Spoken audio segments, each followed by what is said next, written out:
There's one.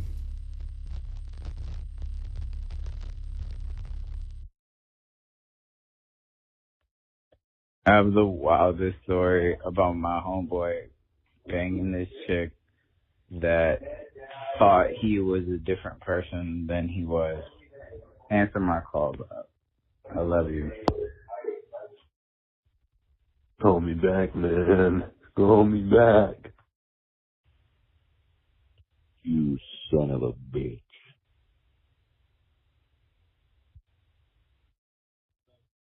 Some guy said, like, fuck Saturn, but honestly, it's an underrated planet.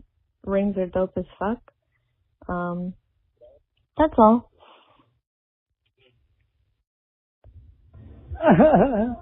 Come on, man. I just wanted to fucking get in the phone calls, man.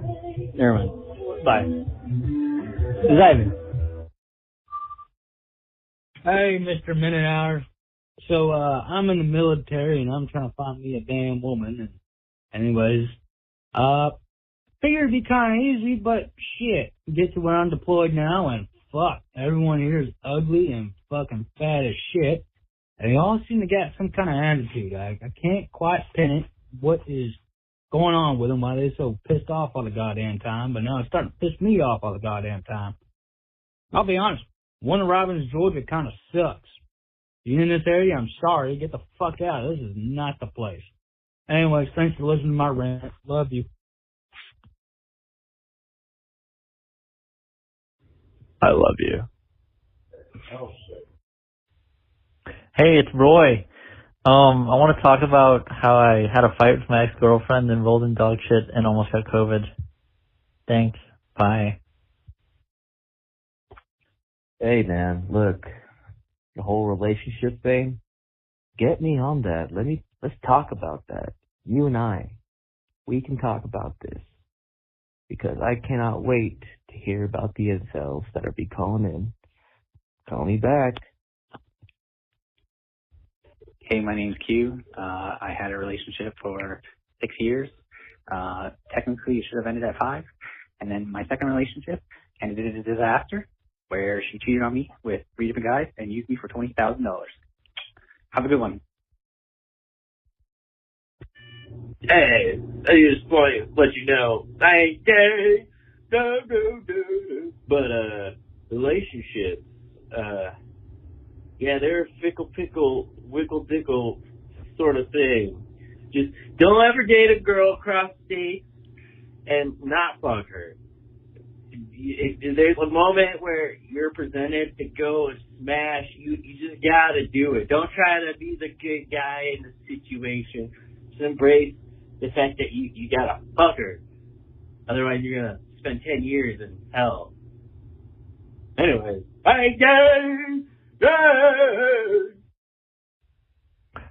I've had a bunch of relationships.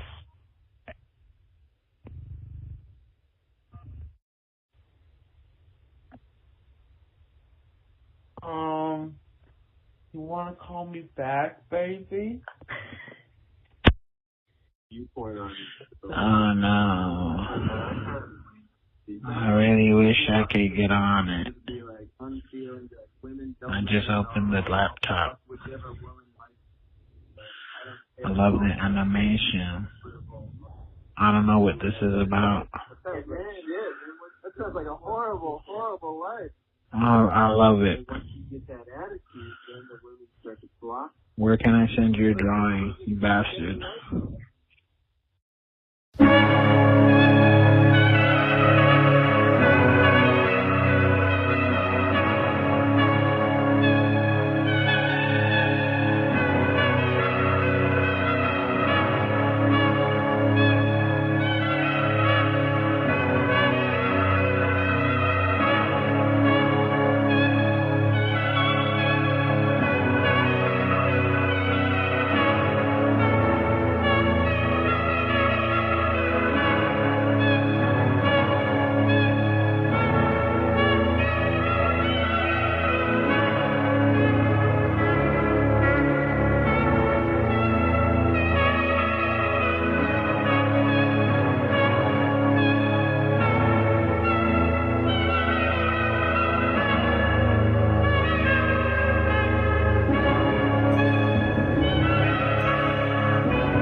Okay. It is that time again when we do the call-in show. I have a burp, but it won't come out. I can't force it. It'll come later, or it'll turn into a fart. Okay, welcome to the call-in show. This is the call-in show. It doesn't have a name, really. It's just the call-in show. It doesn't need a name. Whatever. You can call it whatever you want. Today, we're talking about Halloween, because it's Halloween. Halloween or Halloween? That's one of the many questions we'll be answering today or debating. Okay, with Halloween, you know, I always say Halloween, but I just feel like saying Halloween now. It sounds better to me on the radio. This is the radio. I need to say this about Halloween. And this might be surprising. It might be surprising to people. It might even be hurtful to people. I don't give a shit about Halloween. I really don't care about Halloween. I can't keep saying Halloween. It's Halloween. I just don't care. I don't care. I don't care at all. I'm sorry. I never dress up. I never do it. I don't give a shit. And it's not my fault. When I was a kid, my family did not do Halloween ever. Actually, they did before I was born. I was born and they stopped doing Halloween for some reason. My mom went through like a very religious phase in her life. She was like going on a lot of religious retreats. She had like a religious friend group, and I guess they convinced her that Halloween is, satanic and all that shit. It's bad stuff. She took us out of school on Halloween so that we wouldn't be influenced by all the Satanism, I guess. So I've never done Halloween, and I don't care about it. And it's hard to pretend to care because I just don't. I simply don't. And I don't understand it. I don't understand it as a holiday. I don't understand. Is this something that happens? Is this a global thing? Is this an American thing? And if so, why? Why is this an American thing? I don't know. Maybe it's not. I don't know shit about Halloween. People, you call in, you can explain it to me. You can tell me about all the fun you had that I missed out on and then try to get me on board. I'm open-minded. Sorta. Sometimes. I mean, I'm not like, you know, I'm not the most open-minded guy you ever met, but as long as I'm drinking, I'll keep an open mind. But when I run out, that's when I'm done caring. You can explain Halloween to me. It's just, I just don't get it, man. It's just like everyone fucking cosplay. It's National Cosplay Day, and I don't get cosplay either. I started doing when I was a kid. I mean, like, you know, we didn't do Halloween, but we had a trunk. We had a seafoam trunk in the basement that was full of costumes. I should actually ask my parents what the deal with that was, because I remember trying on lots of, you know, like dresses, dress costumes when I was a kid in the basement, away from the supervising eyes of my parents. I remember liking that. But it just sort of faded, you know. I don't know. It's like, you know, it's like some sort of creative competition.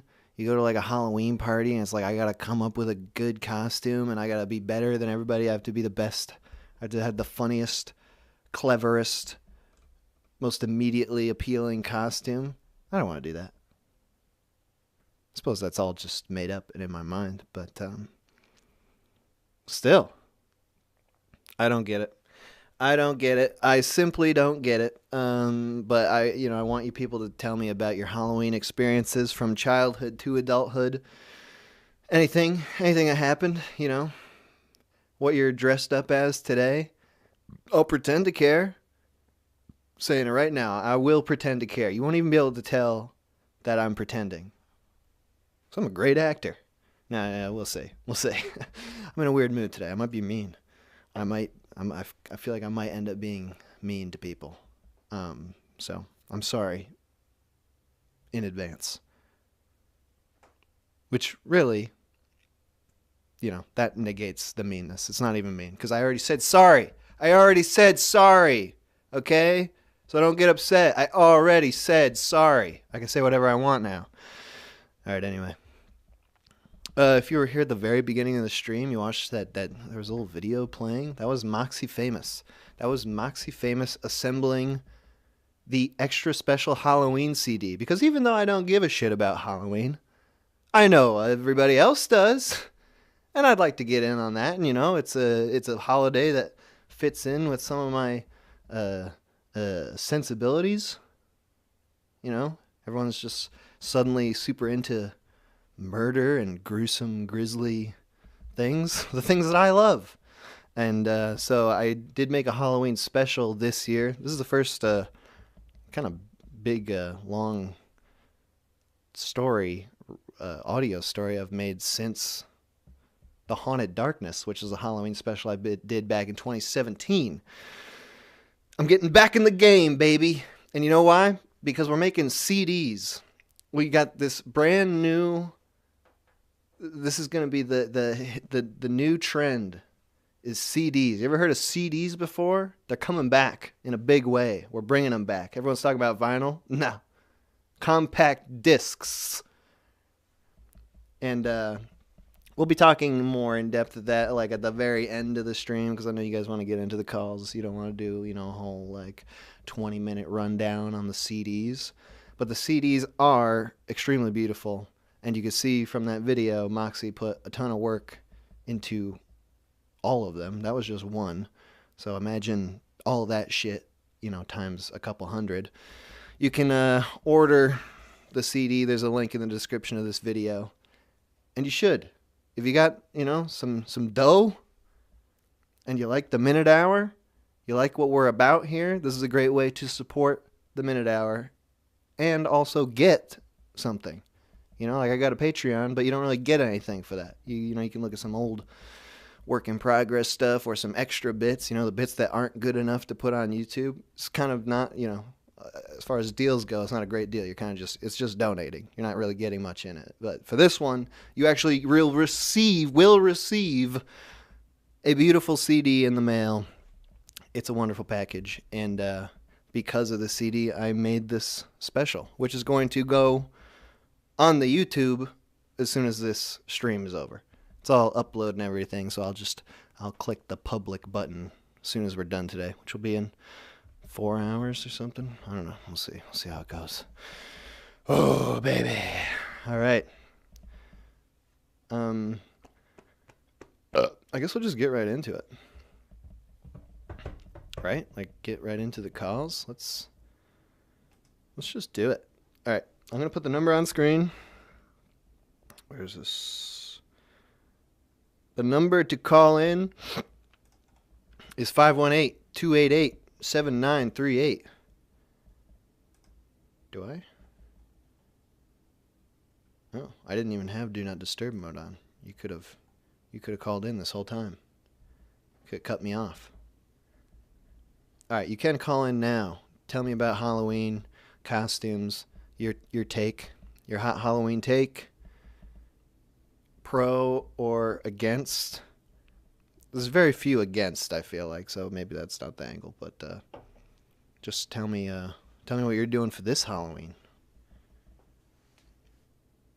It's also part of it is weird. I'm waiting for calls now, so I'm just delaying, and actually I see tons of calls are just not getting through. This is something that happens when there's too many calls. Google just can't pick one.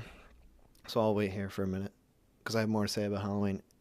It also, there's the whole weird, perverted sexual Halloween. I don't know. I just don't like it. It's it's cute. The kids that dress up, they get candy. That's great. I don't know why there's a threat involved. I don't know exactly where that figures in, but whatever. I'm behind it. I was driving back from Stewart, so after I was picking up my beer and my Zero Impact Energy and a terrible Stewart's hamburger, I saw some kid in a full suit and some weird old man mask, and he was just at the edge of his driveway waving to all the cars. I'm into that. That gave me a chuckle. So for the kids, I like it. And then you get like the late teens and adults, and it's just Halloween is like this disgusting excuse to fuck everything and look like, like a prostitute, male or female. I'm going full boomer here, but it's gross. I just think it's gross. I don't like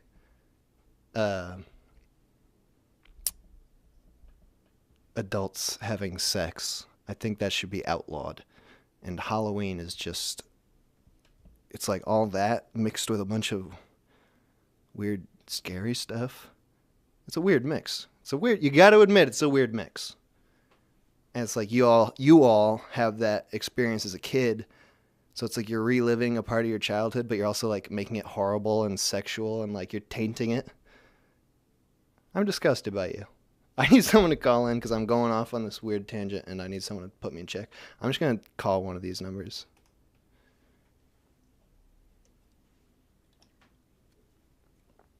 Please leave your message for...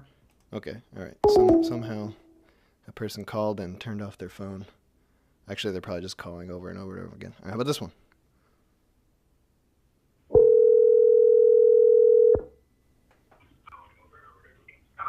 Hello? Yo. Hello? Yo, did I make it through? Yeah, dude. I called you because Google is not letting any calls through. I can confirm that to be the case. Yeah, I was not able to get through, but hey, everybody else, keep on trying. It'll work eventually, baby. I don't know. Don't keep trying. This is the problem. Too many people are trying at once. Shit. All right, dude. Oh, hey. How's it going? What was your name?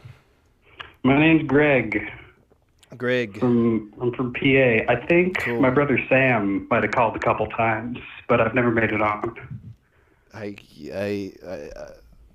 don't remember Sam, just based on you're saying he's your brother, but that's I believe all good. it. He's the one who many streams ago might have shouted out OnlyFans and said shop local. Yeah.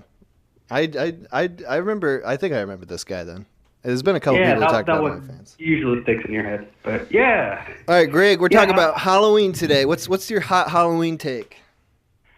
Halloween's fucking weird. Like, a lot of people have a lot of reverence for it. I think it's kind of cute. I think it's kind of neat. I think it's a neat opportunity where everybody just kind of gets a little dumb and kids get to have candy. Mm-hmm. As a candy fan, I'm all about that. Mm-hmm. But I can also get why it was never really a part of shit that you've done.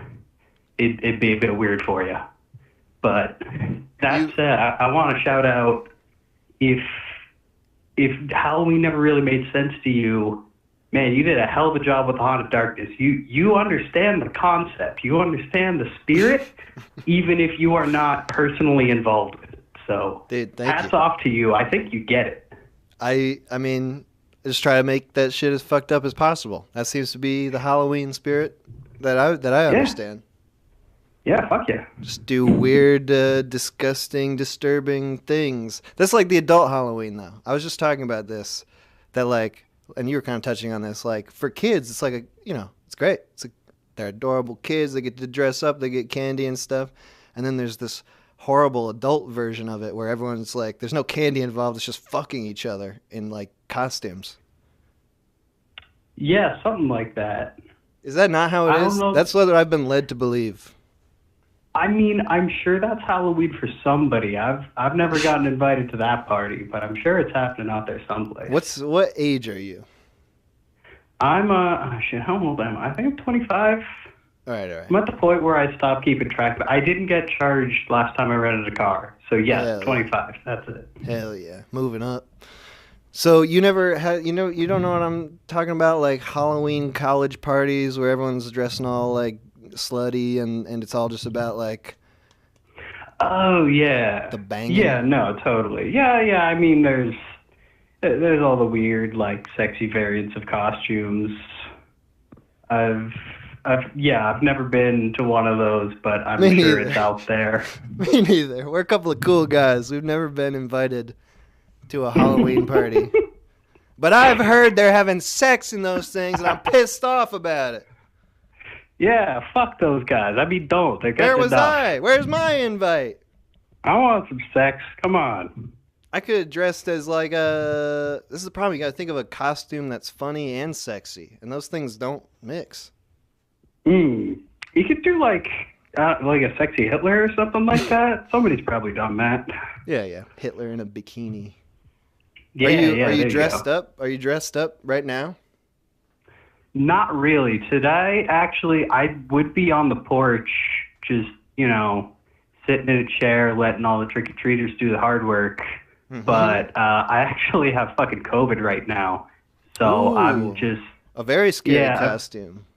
Oh, yeah. So I'm currently got my digs on of multiple long-sleeve shirts and pants and fucked up hair. And we've got some stuffed animals on the porch, keeping an eye on the candy bars. And I'm hoping that nobody comes by and steals the whole box because, I mean, it would be a hell of a haul if they did, not going to lie. This is the first time I went with the full-size candy bars, and I'm leaving them unprotected, so we'll see what happens. I'll ask you this as a final question. Yeah. You don't want people to steal all your candy, but, like, I thought Halloween was all about mischief and stuff. So that's my thing I was making up for it. I was telling my boyfriend about this earlier. He was saying, like, if anybody does come and steal the entire thing, that will get to be a story they tell forever of the time that they managed to heist the entire box of full-size bars, and I'm glad that they will have that story. And you could I will be a little sad for all the other kids, but I will be glad to have made that story happen. And you could put like a little fold-out note there. It's just like, sorry, kids, a mega Chad already came in and did what you all wish you had the balls to do. Exactly. Really berate I'm sorry that the you kids. weren't good enough to get here early enough to make something out of it. Unfortunately, today it's the night you learned that you are nothing. Happy Halloween. So yeah, that's the general spirit of it. Oh, do I have time for like one more rapid fire anecdote? Yeah, go for it. You could probably tell the story for like 10 minutes, but I'm probably going to sum it up in like 2 sentences. Okay. Back when I was a kid, we had this neighbor, Mr. Marshall, and he liked to play tricks on my mom. He liked to just kind of mess with her. Just, friendly neighbor, harassment. Halloween made a great opportunity for that to happen because it's a good opportunity where you can just kind of fuck with people who you have to be civil to for the rest of the year, and it's normal. So he had this rubber pig mask that had like an exposed brain, and he would put that thing on and crawl up over the banister of my parents' porch and crawl behind her on the porch and get it real close and scare the ever-loving hell out of her, like every year for several years. Wow. And every year she would see him on his porch and she would be checking across the way, a couple doors down, like, okay, he's still there. He's probably not going to do it this year. And every year he would still do it. And it was the funniest thing ever. So, Halloween opens up some possibilities. I think that needs to be highlighted. It's not all crazy sex parties. Yeah, it's sometimes your neighbor crawling into your porch and horrifying you. Yeah, I mean, it sounds like an interesting guy, though. Oh yeah, no, he was a character. All right, dude. Thanks for talking to me and giving me your Halloween perspective. Absolutely. Hey, happy Halloween or whatever to everybody else. Happy Halloween. Next caller. Have a good one. Bye-bye. I know, I started off really harsh in the vibe of Halloween. I'm sorry. Happy Halloween. Just because I don't care doesn't mean anything, really. Oh, Google, you're such a son of a bitch. All right, I'm just going to call people because this is not working.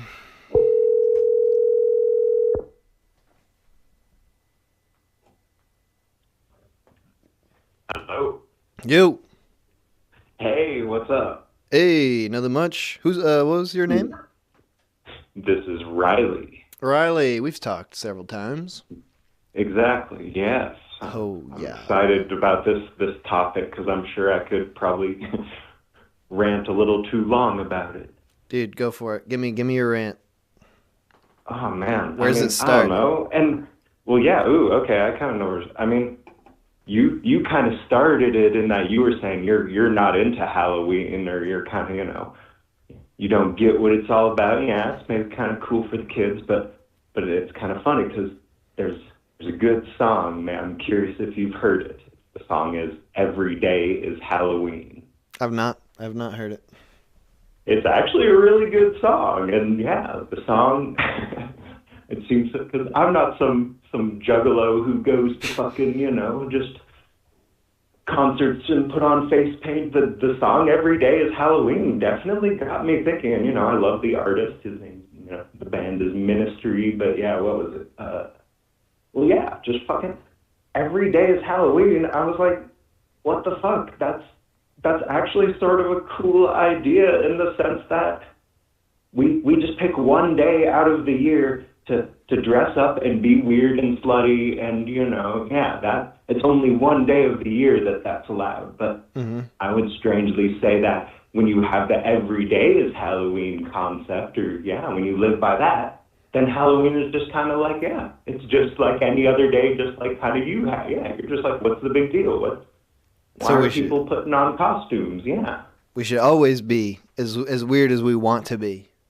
Exactly, yeah. And in some ways, that song it made me love Halloween more, and maybe less, in the sense that it's just like any other day. It's a day where you can beg for candy and put on weird clothing, and people can be like, what's with this weirdo? But it's Halloween every day, so in some ways, that makes Halloween the coolest holiday. This is I've not heard this as a life philosophy. Exactly. Like I was kind of taken aback by the "every day is Halloween," but I think I'm maybe slowly converting you to the whoa. philosophy. Let's not go that far. No, wait. So then tell me, what is Halloween to you? Like, what does it represent to you? Like, is it just like the day where you're supposed to be weird and dress up? Like, what do you think its purpose is? I think it kind of, even just your little day to be weird and dress up. That's I think getting a pretty good short, chunk of it. But it's just kind of, what was it? Because I mean, it's Halloween today. I'm not like dressed up right now. I'm just like chilling at my house. I should probably be doing like, some coding work or something. Like I should be probably working, but no, I'm taking. It kind of is a holiday for me, so I'm taking it easy today. So in some ways, well, yeah. You don't even have to worry about it because it's Halloween tomorrow too. You just hit the nail on the head there, and I got candy. I got candy waiting for any potential trick or treaters. But that's the point. Is apart from that, it is kind of just like a chill. I can be weird if I want. I can start screaming right now. I can get wasted. I can watch Nightmare on Elm Street. Yeah, I can do whatever the fuck I want. So is it a day to be bad? Like when you think about with kids, I think about like the candy. I'm thinking just about the candy right now.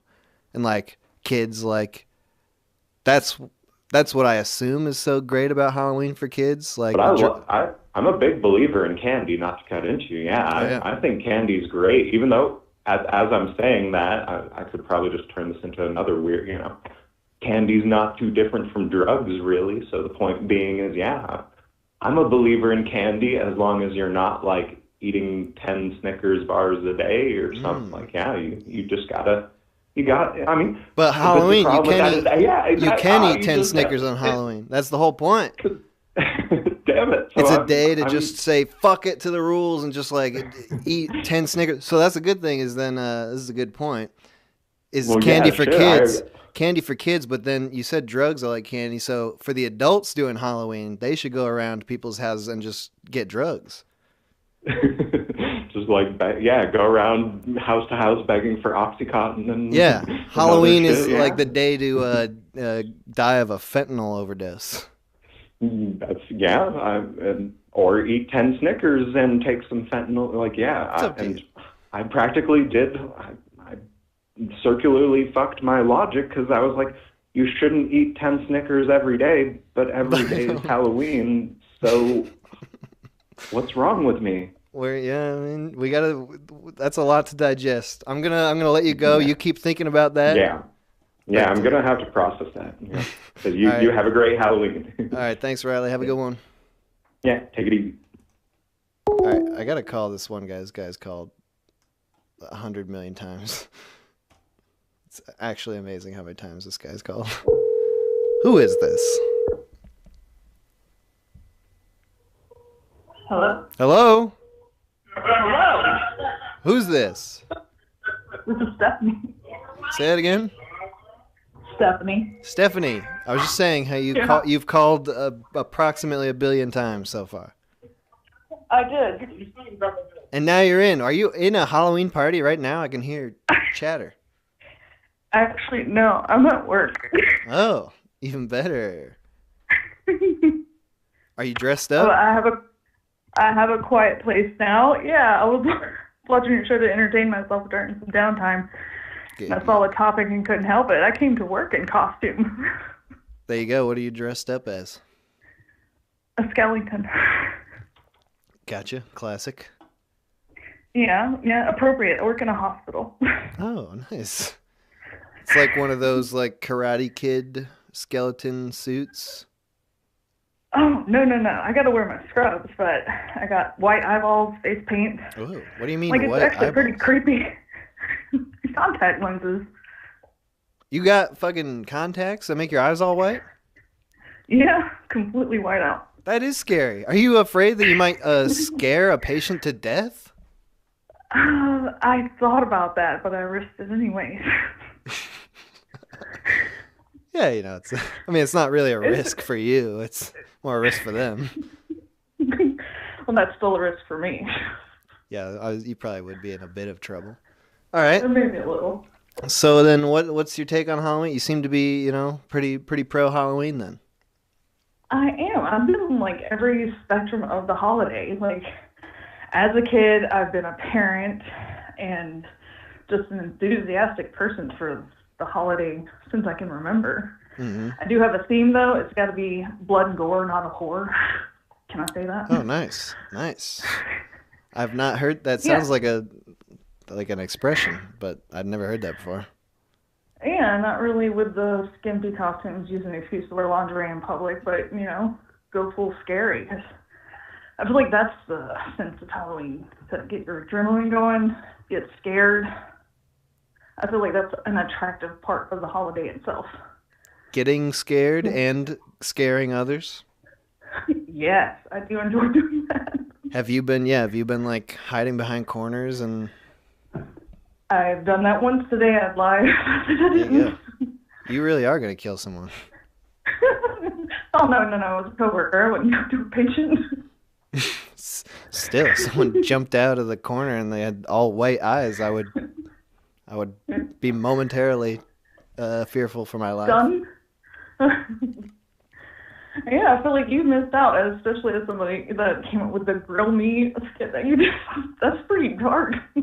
Oh, yeah. And Halloween is a dark place. It can be, yes. I can see where a lot of it's been streamed as, like, a sexy party, but there's a lot of people that actually just appreciate being scared. Mm-hmm. or the ability to be something else for a day. And candy. Come on, man. See, the scary thing is like, because I was saying this at the beginning, my mom was the one who didn't let us, go out and trick or treat or anything. And it was the scary aspect that she was very against. It's like everyone is dressing as demons and goblins and ghouls, and like it's too much. It's gonna corrupt the children. Oh, so she was religious. Yeah, she was briefly very religious. Now she's just a little bit religious. Oh, I hate that for you. You should go out there and do it now. But dude, do you think no that you've been rules corrupted? That you can't go trick or treating as an adult. Do you think you've been corrupted? I mean, you're talking like, you know, you're a functioning adult with a job, but also you're dressed up like a crazy ghoul skeleton with white out eyes. Yes. So Guilty. So clearly something happened in your childhood that led to this moment, and it was celebrating Halloween, I guess. And there's a lot of people, though, that have enjoyed it. I have not gotten a negative reaction coming dressed as this. I will say that. No, I'm not saying it's bad. Because it's that one time a year that you can be somebody else or something else. So you say about being scared and getting scared. So it's like is it about like... An adrenaline rush. Yeah, like tapping into like a visceral thing, like your primal nature. I suppose. I'm not going to jump out of a plane, but I'll sit in a dark room and watch a scary movie. Yeah.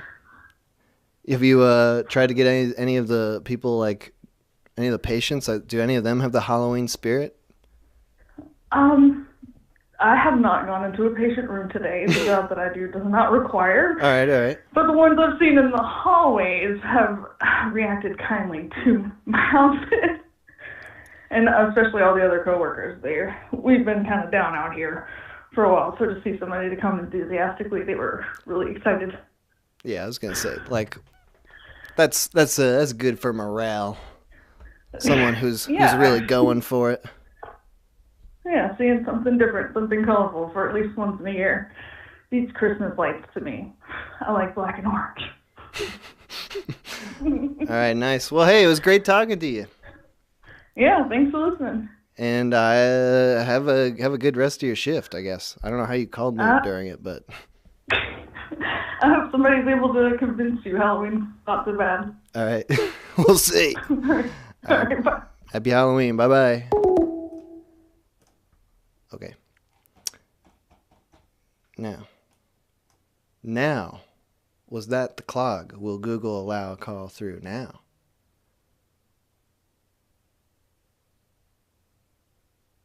Oh my God. I hate you, Google. I really need a new phone service here. All right. How about this person? Hello. You have reached the voicemail box. Okay. Nope. How about this person?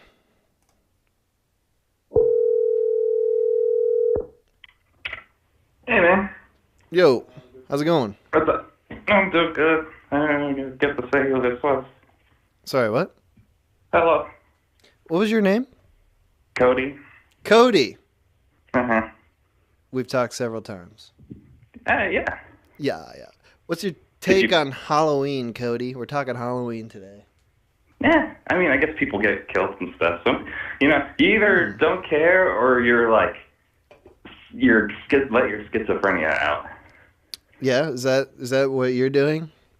No, I'm making an update for my game so that Pizza can wear a coat. Oh, so you're in the don't care camp. I mean, yeah, I don't hate it like you do. I like that other people are fucking and having a good time and enjoying life. I mean, I'm not like watching it and enjoying it, but like, I mean, like, I'm in my house and they're out there just like living it up, living life like you should. Not in front of a screen because you don't trust anything or anyone. Right. Except for what you create. Right. Well, I like that the kids are out doing it. It's all those disgusting late teens and early 20s folk that I don't like. They're all dressed as Harley Quinn. Exactly. That's the only part I don't like is that it's like not creative. If people were more creative and like made their own costumes or whatever, but it really is just like I'm sexy Hitler, look at my abs, that's fuck. Like, I don't hate that, but I just wish there's more to it. But it is like a mating ritual to be like, I'm a superhero with a super dick. Oh, it's true. It is like a mating ritual. Like you dress up in this elaborate costume. Roberts was fucking. You dress in this elaborate mating costume to like search out your mate for who's most drawn to whatever media you watch. That's what's another thing that's weird about it. People just pick like, it's all about like media. Mm-hmm. They cosplay as their favorite character. perhaps it's programming. You know, they call it programming, but also it's more, it's programming in more than one way, you know? Yeah, I mean, like, have you ever dressed up for Halloween before? Years ago, as a young adult, I haven't done it in a while, but like, I remember one year, because I thought it was funny, I ordered like a Mega Man helmet, and I just put on like a tiny blue shirt, and I just like smoked cigarettes on my front porch, just as like a fat Mega Man with like a bad beard.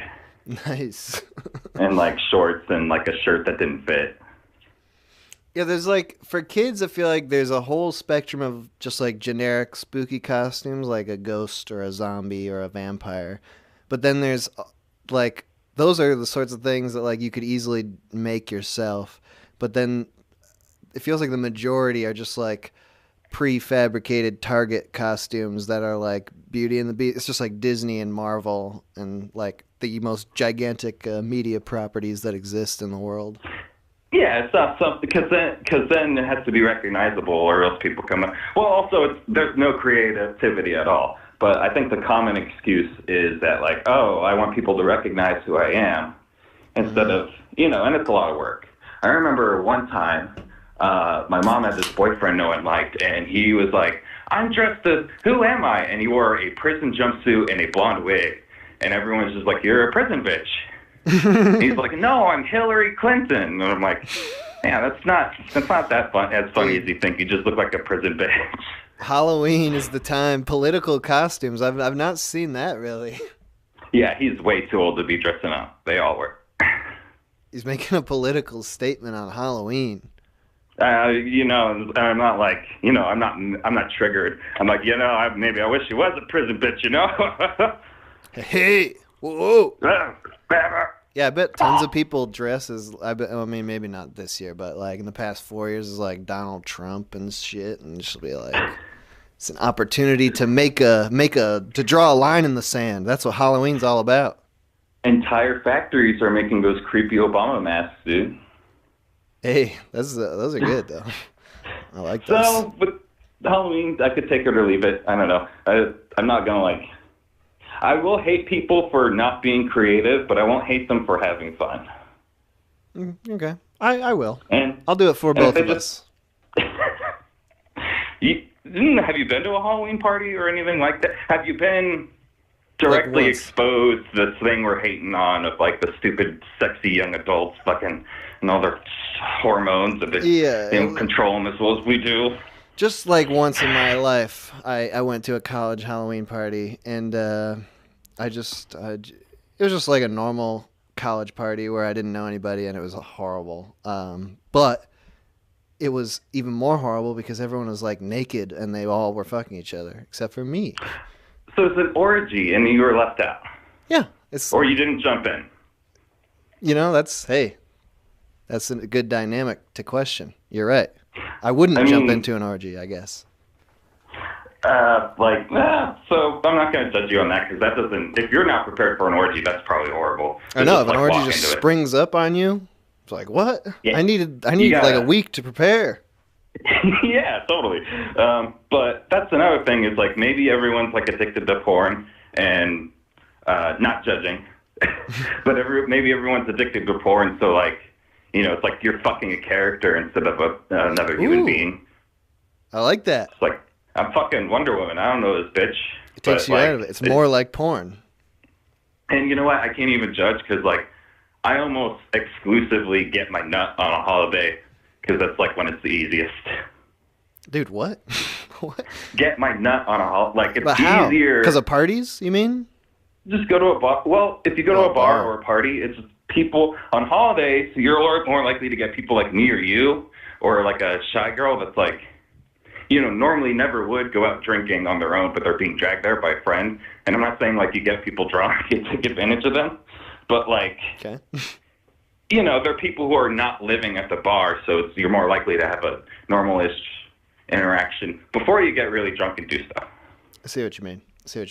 Yeah. So it's not necessarily that people are just automatically more randy on holidays. It's that there's a larger pool. I think that's another factor too, but you're also getting more people than you would normally. I see.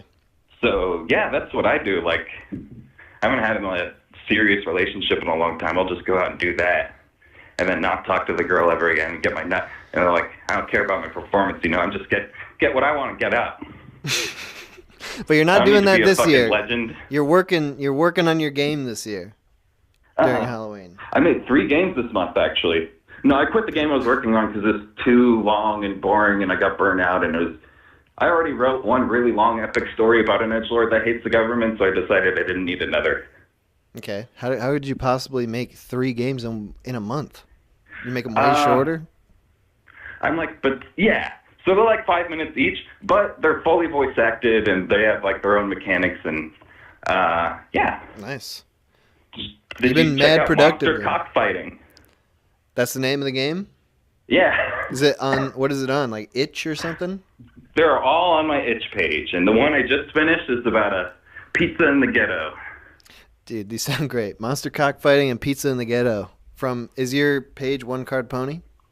Yeah, so One Card Pony, and the game's called Pizza Redemption. Oh, okay. The Ballad of Home Slice.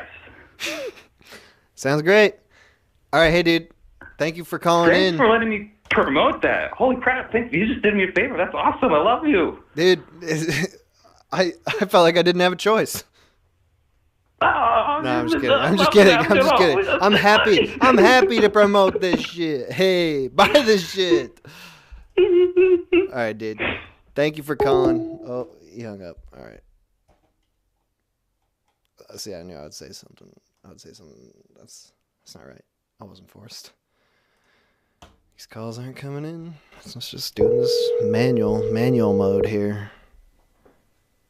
God, I gotta pee. It's early. Hello? Yo. Yo. Who this? This is David. David, how's it going? I'm doing good. I got off work so I could call in. You got off work specifically so you could call in? Yeah. All right, sweet. Well, so this is costing you some serious dough right now. I don't make that much money, so I only had 2 hours left on my for the day, and my boss left, so I had the option to get off work early anyway. Fuck that. All right, dude. Today we're talking about Halloween. Yes. You got some Halloween stories or Halloween opinions you would like to share? Yeah. I think it's all right. I thought it's always been pretty fun for me. Last year, I went to my first and last house party with a bunch of college students, and that was, I can definitely agree. There's a lot of people who like to dress as whores. Horish, demons and kittens and pirates and things like that. Yeah, sexy demons, sexy kittens. Yeah. You never see anyone being like no one ever goes as like a battery. A battery? No, not a sexy battery. Sexy AA battery. Or a sexy D battery, if you're a bit heavier. Yeah, ooh. Triple A. Yeah, you could be a whole pack of batteries. Oh, man. You could get a bunch of people and dress up as the same battery. Yeah, this is definitely a great idea. All right. So you went to a house party for the first time ever? Yeah. I've grown up Christian, and so I never was inclined to go out, and I've never gone to an actual college, so I wasn't privy to where the house parties were until I met some guys at a bar who invited me. But and it was just very a house of sin and debauchery? Oh yeah, definitely.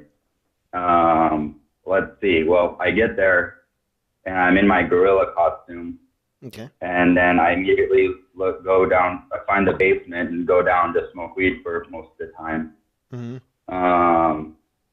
And at one point, as the night goes on, I hear tell that somebody shat on the dance floor. So I was not going to do that anymore. I was planning on it, but Wait, someone was shot on the So- dance floor? Is that what you said?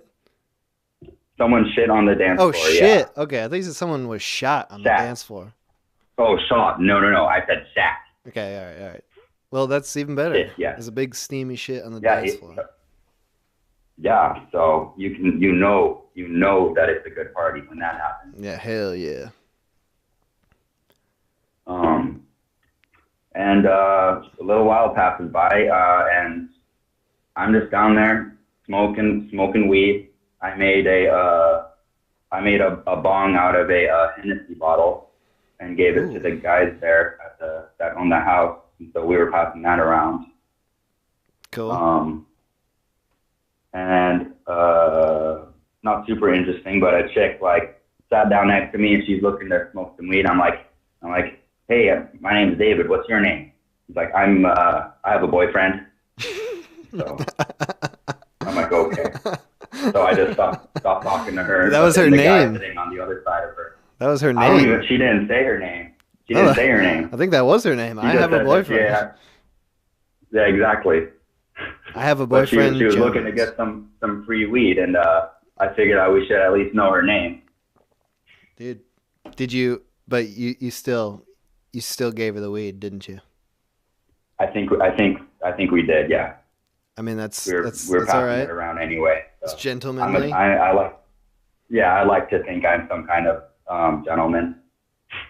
You bet she should have said that, and then you just immediately leave the whole party. I should have just packed my shit and left. It's some fucking bullshit. Get really angry. Yeah. Yup, just smashing the bong and get out of there. throw a brief temper tantrum. You're dressed as a gorilla, so you just be like, "I'm just in character." That's right. All right, so what about? Yeah. That was when? That was last year or when? This is just last year. Yeah. Okay. And I don't want to do anything like that again. Partially because we were all hanging out, and then all of a sudden someone comes down, or someone comes down, and then someone else texts me telling us all that the cops have arrived for a noise complaint. Right. And so I pack my shit up, and then that's when I leave. I make my way out of the basement, and I go into the backyard, and everybody is like in the backyard, and they open up a gate, and one by one we're filing out the side gate, and like just going one by one. It was weird. We were filing out, ducking under some bushes, and just scattering throughout the block and the neighborhood. Mm-hmm. But before I made it to that point, I was in the backyard, and there's this chick on the ground crying. And so I'm like, "Are you okay?" And she says that she's very drunk. Oh, okay. That's it. That's right. I'm like, "Fuck." So she's very drunk and crying. She tells me that she's very drunk. Yes, she's crying, and she says she doesn't know where her friends are, and that she's underage. Oh, wow. And so I did not stick around to talk to her any longer. I did not want to be caught with her. Hey, so let me ask you this. Oh no, sorry. Go on. Finish. No, I just didn't want to. Yeah. Oh, sure. I didn't want to get caught with an underage chick, so I told her good luck, and I filed out with the rest of the delinquent. Good luck with your crying drunkenness on the ground. I'm sure you'll be fine. Yeah. So I was just thinking this when you Hope you mentioned find your friend. the cops are coming and it's Halloween. Would you be upset or happy if the cops were in costume? I would be pretty happy if they were wearing some kind of costume. Like I they all think that got would be they got funny as shit. like the colorful like clown afro or like.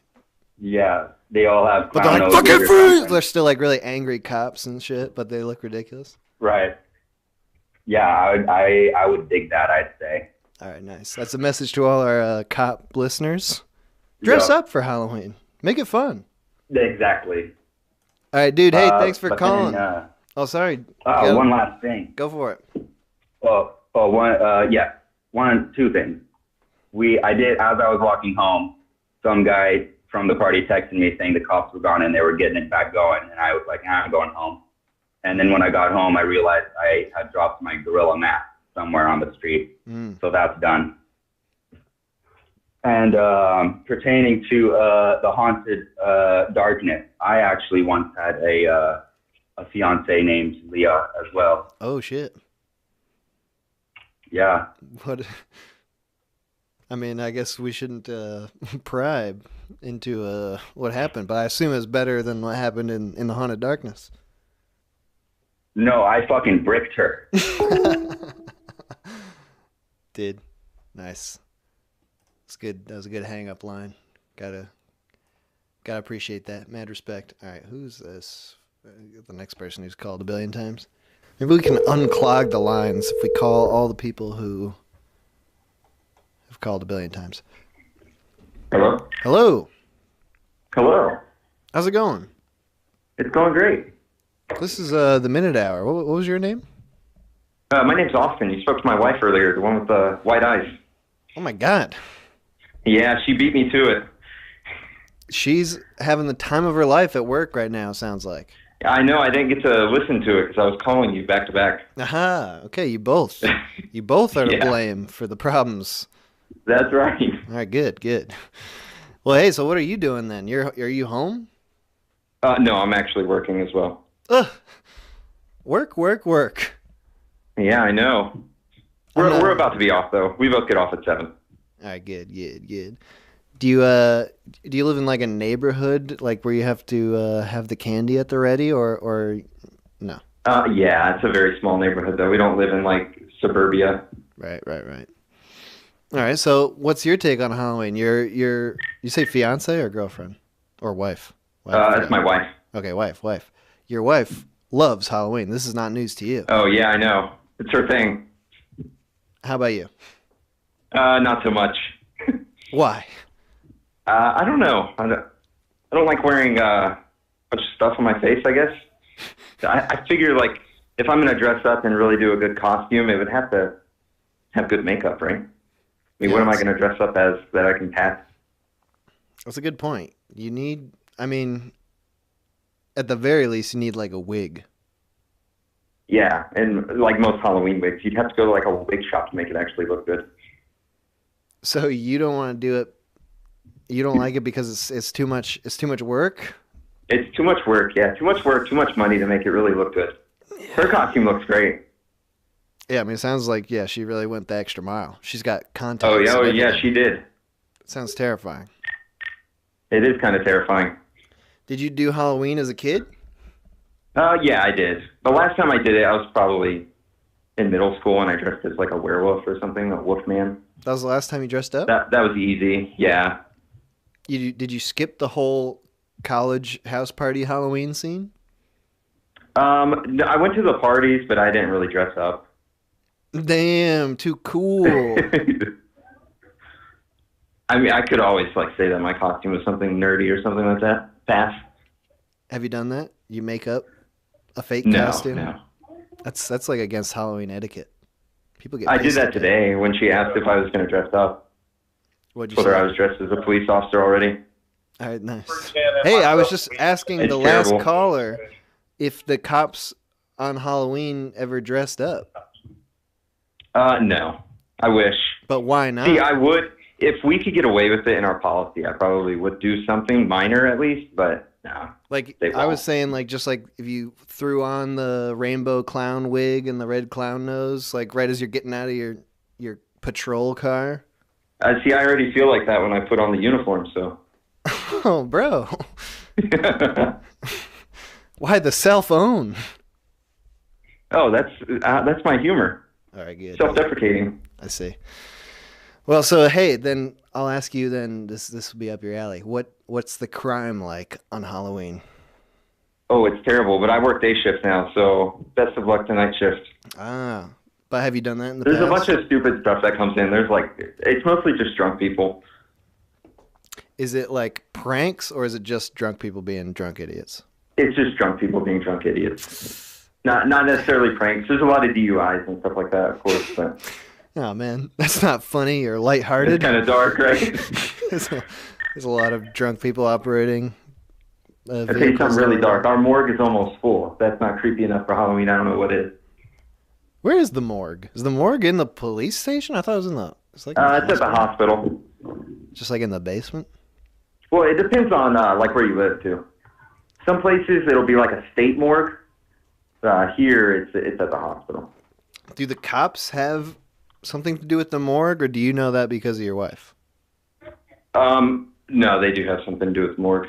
Again, that depends on where you are, though. What do they do? What do you do with the morgue?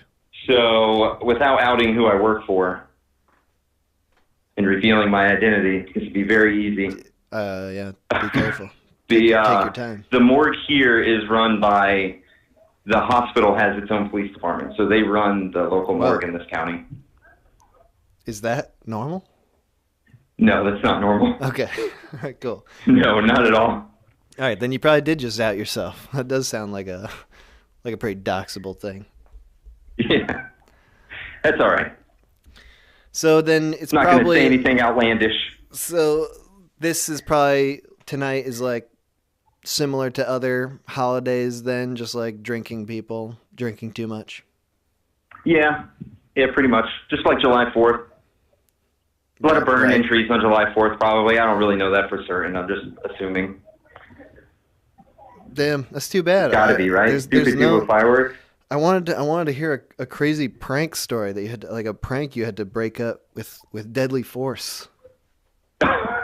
No, I've never had a terrible prank story like that where I reacted violently to something that was just minor. That'd be a good story. I know. They're probably not great for court, though. You should consider just making one up for the future. Oh, okay. That's probably a good idea. Like, it'd be like, these kids were fucking pulling their pants down. Fucking took out my nightstick and it starts pop, pop, pop. Yeah, see, I don't even carry a nightstick. Dude. I've only ever used one once, and I took it from another officer that was fighting with us.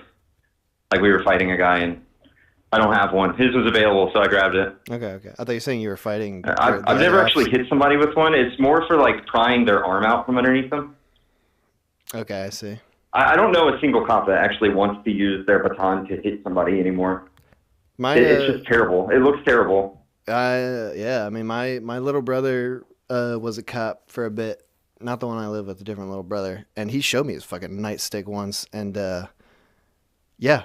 Was it the expandable, like, without baton? It was like, whoosh, yeah, so it was and the it's ass. like the telescoping, and it's like this, like, just insanely heavy metal, and like, imagine that, like, raining down on your, yeah, it just sounds, painful. It sounds rough. All right, dude, are you getting a call? Do you have to go? No, I'm listening to someone else's. What's on the radio? What's going on? Somebody doesn't want to go where they're supposed to go. Put me on with them. I'll convince them. Put you on with them. I wish I could. I will tell you, Gate Rate has entered common vernacular here. Oh, nice. Yeah, with Gate Rate, you can identify if they're carrying a weapon or not. Yeah. That's smart. Not quite to the level of the Chinese, but, we're getting there. That's smart, though. Someone's got an They got a lot more gate. bodies working on that than we do. Yeah. All right, hey, man, thanks for taking my call and calling a bunch. Yeah, no problem. Sorry for calling you 80 times. It's all good. It's good to hear from you and your wife. Thanks. Now I can say that I got in, too. Thank you. All right, have a good night, man. man. Have a good rest of your night. Happy Halloween. Happy Halloween. All right. I'm going to put on Do Not Disturb because I got to pay us. We're going to take a quick break here. Just under 5 minutes while I go to the restroom. Also, I hear the cackles of children outside.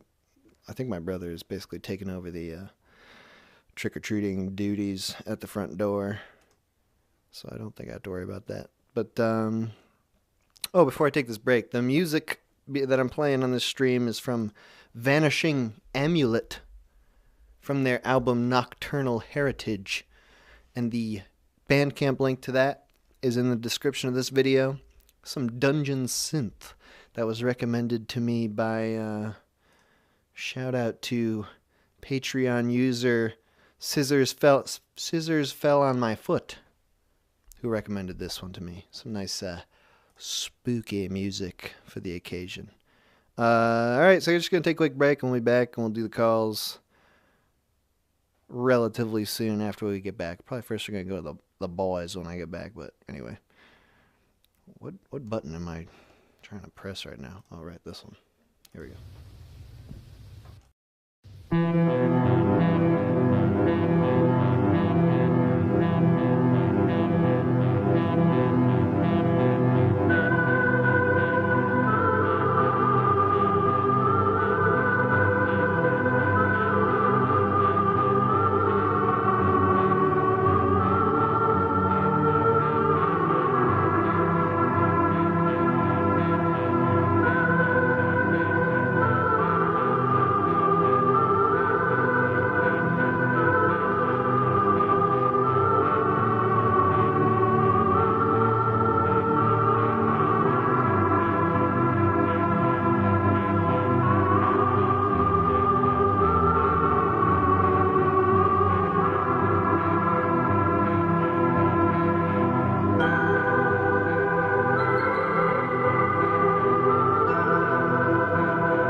Okay. let's go into the boys chat here, see what's going on. Hey, boys. Oh, hey. Hey, how's it going, boys? Just talking about McDonald's. Yeah. You guys are talking about McDonald's? Yeah, yet again. All right, good. Hey, we're talking about Halloween today, because it's today. Yeah, we were talking about that too, but mostly McDonald's. Right. Well, hey, how about Halloween though? I was McDonald's fries for Halloween when I was a little kid in 4th grade, I think, yeah? or even 3rd. I went as fries. Yeah, the year before I was a hot dog. Did you go? You went as fries, so like that's like with the red container and all. Yeah, red container, yellow fries. Hell yeah. Had the big old thing. Is that like Everyone a mom? else was a fucking... Huh? Is that like a mom-made costume? I don't remember. I think it was probably actually from Spirit somehow. Somehow they had it, maybe. It would be funny if your mom did make it though, and you didn't remember because you just didn't get enough of the shit. That's actually quite likely. Yeah, that's actually pretty likely. Now that Imagine I think being about it. Imagine being your babe of a mom right now, listening to this, and going, "He didn't remember all the work I made. I put into making that French fry, that piece of shit." Moxie and I were talking to Quait's mom at one point, and Moxie went hard. Moxie was calling Quait's mom a babe to her. It's fun. Yeah, he's being direct. She didn't. I don't think she disliked it. Oh yeah, older ladies love that shit. And it's not like she's gonna sneak in my house and get me or anything. This is over the internet. I can do whatever I want. I can get away with calling my buddy's mom a babe because she sounds like a babe. She did sound like a babe. Have to admit. She's pretty into doxing people though, so you better protect your identity. I'm careful. She's not gonna find. Well, actually, she probably could find me. Do you guys have to do any like handing out candy tonight? Are you in neighborhoods? I'm in a New York City apartment with one baby and no children, so I think not. I didn't even prepare in case some children showed up, though. I'll feel like a dumb fuck if they do. Do people do that in apartments? Do they do like door to door in apartments? I heard they do, actually. I've never witnessed that. All the apartments I've lived in, like, there were definitely no children there. It was only like very poor 20 to 22-year-olds like me at the time. Hey. It's about where I'm at. Hey, Toner. Yeah. You dressing up today? Dude, I already did. I already got out of my costume. I'm done for the night. What where were you costuming? Just in my local area. Like for work, or you're just walking around? No. Yeah, it was a semi-public space. It was actually in front of a government building. Dude, why? You dressed up and walked. Oh, okay, all right. Was it you were like with a group? No group. Pictures for who? Who was taking pictures? For me. Who else? I don't fully understand this story. There's a picture of me in the chat right now that has my face censored. Is this you? Yeah, that's me. Oh my god! Wow, I thought this was like an AI generated image. What? Yeah, it looks kind of fucked up. Something weird about this one. Can I show this, or is this not? Yeah, okay. yeah. You can show it. It's I put the character's face over my face. Oh, okay. Now that I'm looking closer here. Yeah, you can tell it's him because he's got that fencing body. Yeah, it looks like a fencer. Dude, I'm actually wearing fencing pants and fencing socks, and I got a. I believe it. Yeah, it looks like it. What the hell are fencing socks? They're just like long socks. There's just nothing special about them. Okay. All right. I've just managed to get the picture on the screen, but it's on the whole screen right now. No. I like how my fucking burger is on the screen. Oh god. Oh shit. This is hard. There you go. No, I got the wrong thing. All right. So Moxie and there we go. There we go. Oh, that's what man, Toner looks like right now. Or you're already out of costume. I'm out of costume. What? Oh. When's the last time either of you guys got dressed up, Moxie or Quait? Dude, straight up, 2 years ago, I was last year I was Taco Bell. The year before that, I was Among Us. You were all of Taco Bell? Yeah, I I wore this shirt that says "Make Baja Blast available in stores all the time." And that shirt is sold by the Mountain Dew Taco Bell store. And I wore a cup, like two large cups on my arms, like sheets. And I wore a bag, a Taco Bell bag, as a hat. And I had sauces in the cups, and I was handing them out at a Hoboken bar. With my girlfriend at the time. Yeah. All right. I appreciate that. That's a homemade costume. Nobody's selling that costume that I could think of. Dude, everyone loved Taco Bell as the costume. That got major credit, you know. Moxie, what about you? Last time you dressed up? Probably like 10 years ago or something. Some shit. I don't know.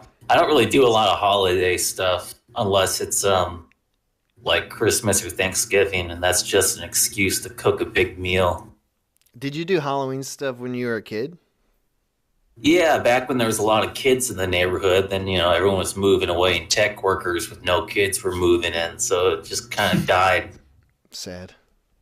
Yeah, it was pretty cool when I was a kid. Go trick-or-treating all the time, and then, like, my dad would keep running out of candy, so we would, like, loop back home, and he would pay us, like, a nickel per piece of candy to replenish the bowl. So I would just go out trick-or-treating, and then come back and get, like, $3, then go do more trick-or-treating, and just, like, I'm making money tonight. I'm gonna sell all the shit candy to my dad, keep the good stuff for myself. That's pretty good. That's a great idea. Did you boys have any, did you have like a candy in particular when you were kids that like, this is the one I want? I was asking my nephews this, and my nephew Harry said he most wanted lollipops, which is crazy. That's such a bad answer. I know. Who fucking cares about lollipops? Shut the fuck up, kid. That's exactly what I said. That's good. I'm glad. I'm kind of torn between. I like the fruity, juicy ones. You know, I like the Skittles and the Starburst, but I also appreciate the chocolate. I like the Milky Way, like the deep midnight Milky Way type of thing going on. Or like 100 Grand or Kit Kat were good chocolate ones. Yeah, Crunch Bar. 100 Grand Crunch, that's good. I like those the Crackle bars, which are basically Crunch bars. Yeah, it's just like the Hershey Crunch Bar and stuff, Nestle. Right.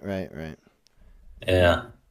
I like I would always trade candy with my brothers and, you know, shit like that. So I'm okay with Tootsie Rolls. Nobody else seems to like them, so I would just be trading they're totally fine. So I'd be trading like one piece of candy for like 4 little, you know, midgies or whatever at a time, and just maximizing my candy. I'm like, well, yeah, nice. Chocolate's okay, but like Tootsie Rolls are chocolate, so I'll trade you this one Reese's peanut butter cup for like 6 of those things you don't want. And yeah, I was making bank. Yeah. The Reese's are like gold. Like you can really trade up to get, if you've got Reese's, you can get tons of shit. That benefited me because I don't like peanut butter a whole lot. It's all right, but I was trading up for sure. That was a big trade up. I was autistic as a kid, not anymore though, and I would lay out all the candy I got like by color. I would lay it all out in a big grid by color, and then when I would get bored of that, I would do it by kind, and then when I got bored of that, I would do it by size. Would you ever eat them? I honestly straight up wouldn't eat them for days, and I would get mad if my brother ate any of them, my 10-year-older brother. I would like start getting so mad because I just wanted to collect them forever. Getting so much and then I realized enjoyment you kind of have to eat them. From organizing them. Hey, Teratoma, are you there? Teratoma? I am if this is working properly. Is it working properly? Yeah, we can hear you now. Hey, so we're gonna end on you, but Teratoma, are you dressed up right now? Not right now. No, I have like a kind of a plastic mask I throw on when the trick or treaters come by, a bunch of eyes, but okay. Not dressed up right now. So you get in the spirit for the kiddies. Well, I mean, so far it's been the one kid, so we'll see if more come by. I have a jumpsuit that I wore for over the weekend. That's like a Halliburton branded jumpsuit, and I've just gone as an oil field worker for the last few days. But it's kind of gross having been worn over the weekend. So I decided against breaking it out one last time. So you've been going to some Halloween parties this weekend? Yeah. What's the scene like where you're at? What are these parties like? Well, honestly, it's been pretty relaxed. There's a bunch of shit going on, but I've just kind of been floating in like little friends get-togethers, so I haven't done anything too crazy, to be honest with you.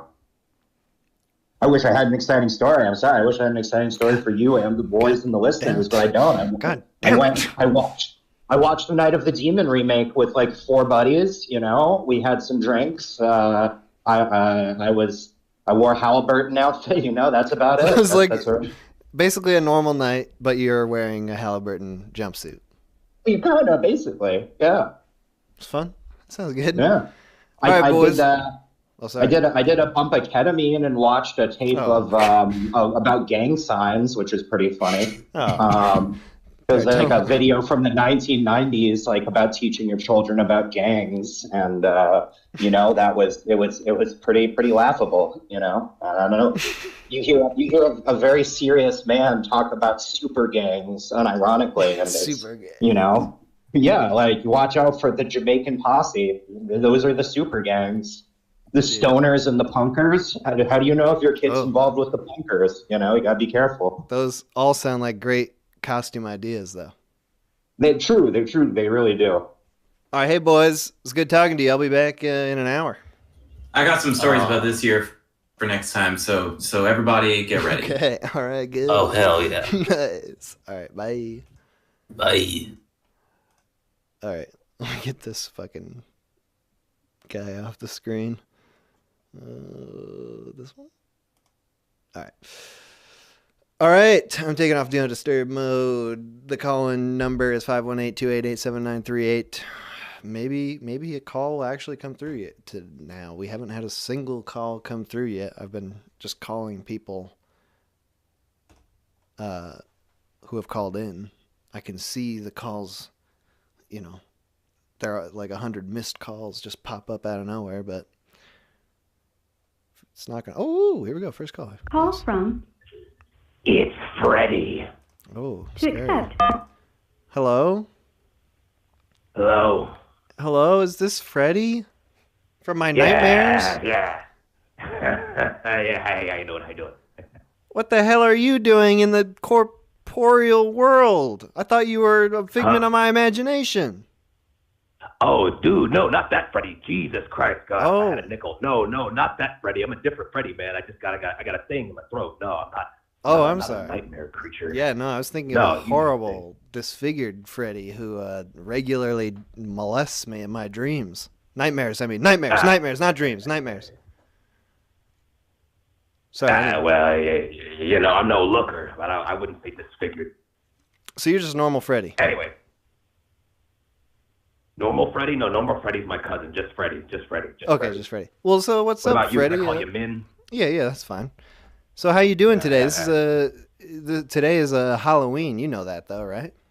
Yeah. Halloween's cool, but you guys already probably caught on that, man. Halloween's just another fucking day, man. And the rituals are pretty shitty around here. We just act like we have no shame, get drunk and fuck and act all crazy, and we tell the kids to do the same thing, but just like a little kid version of it. We can't have them drink all the alcohol and stuff, so we give them all the candy, all the sugar, and all that kind of nonsense. And tell them to go get scared, ooh, and we have fun. It's a good time. So it's a good thing. What about you? Huh? What about me? What? What about you? What are you doing? I know you don't celebrate Halloween I'm doing this friggin' way. I'm doing this call-in show, man. I'm doing this so I don't have to answer the door to the children who want candy. I heard you have a brother. I heard you got a little sibling there. Is he older, younger? I have a younger brother. Younger? Is he spry? Is he spry? Is that what you asked? Weird question. Never mind. That was a little kind of a weird question. Well, let's just move right No, past that. I don't even quite know the intention of that. He is spry, though. Well, You know, that's- now that you mention it, he is spry. He's a spry fella. That's good. That's good. At least one of you is. That's good. That's good.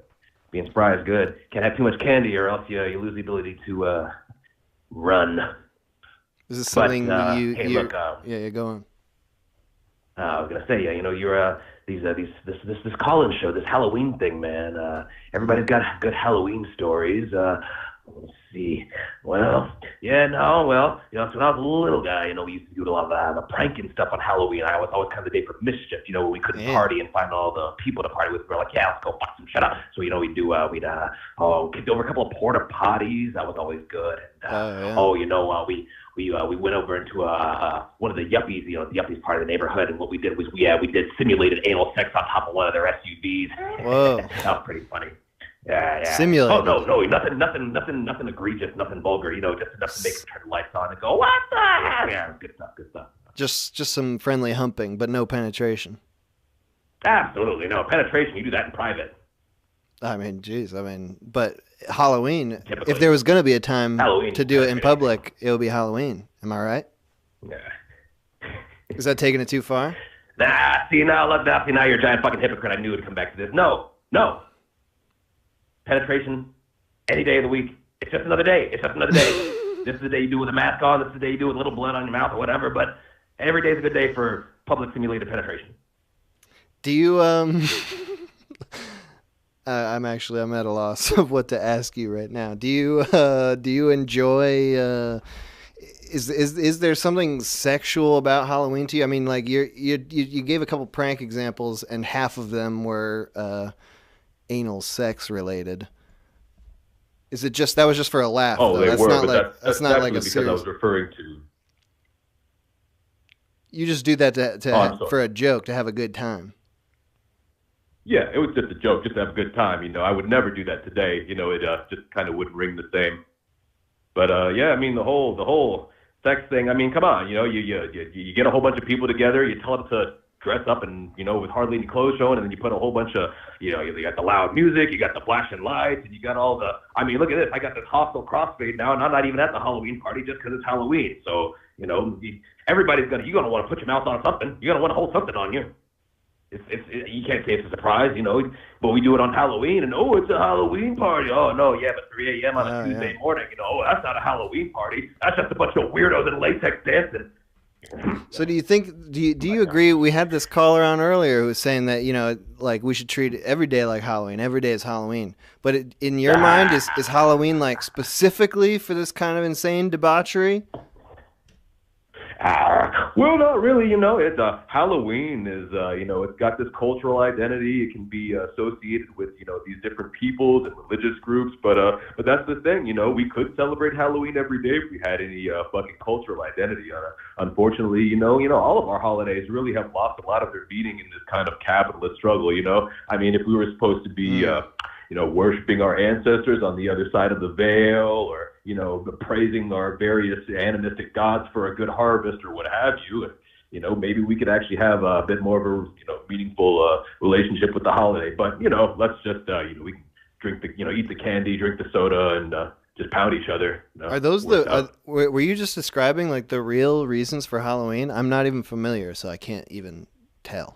I figured one of your other fans would probably get into that. It's not really an interesting subject. I don't like to talk about it too much, but yeah, I mean, you've probably heard of this stuff. All Hallows Eve, Samhain, Samhain. You know, we've completely lost the cultural identity of whatever Halloween is supposed to be today. So, yeah. I don't know what any of that shit means. All I know is my mommy told me that it was the devil's holiday. You ever been bobbing for apples? Is that something people do? Bobbing for apples. Well, so I really do think that comes back to the whole autumnal harvest part of the ceremony thing. You know, oh look, it's autumn. There's a whole bunch of apples. What do we do? Well, let's make a game out of it. Okay, yeah. You know what? You know, you just reminded me of something. There's actually a little animation about bobbing for apples going around right now on the old interwebs, and I wonder if you saw it. It's actually very, very impressive. Features some really good line art. It's something to the effect of there's well, you're underwater and there's apples showing up, and all of a sudden there's like these weird heads with all these transmogrifications with the mouth and the neck and the eyes and the gums and the facial features, and they're devouring the apples, and they come up and you find out, oh my god, this creature has been bobbing for apples and it's an apple tree monster and the whole party's in danger. Have you seen this? It's a wonderful animation. Have you seen this? No, this is not ringing a bell. What's it called? I can't recall. You know how social media is horrible. It's fucking terrible for anyone who wants any sort of citation or anything like that. I believe Jamie R. Jaimie. Oh, I know that guy. To that effect. I can now all the fucking badass. I can imagine this animation now in his style. It definitely makes sense. Yeah, I got so excited when I saw it. For a while I was just kind of, just checking out those birds, those crazy fucking birds. Right, but then, that new shit came out and I just had it on replay. Yeah, check it out. All right, hey, Freddie, thanks for shouting out Jamie R's animation. You got any last words, any final words on Halloween? Maybe this Halloween, anything special you want to do, or anything you want to say to the people about Halloween?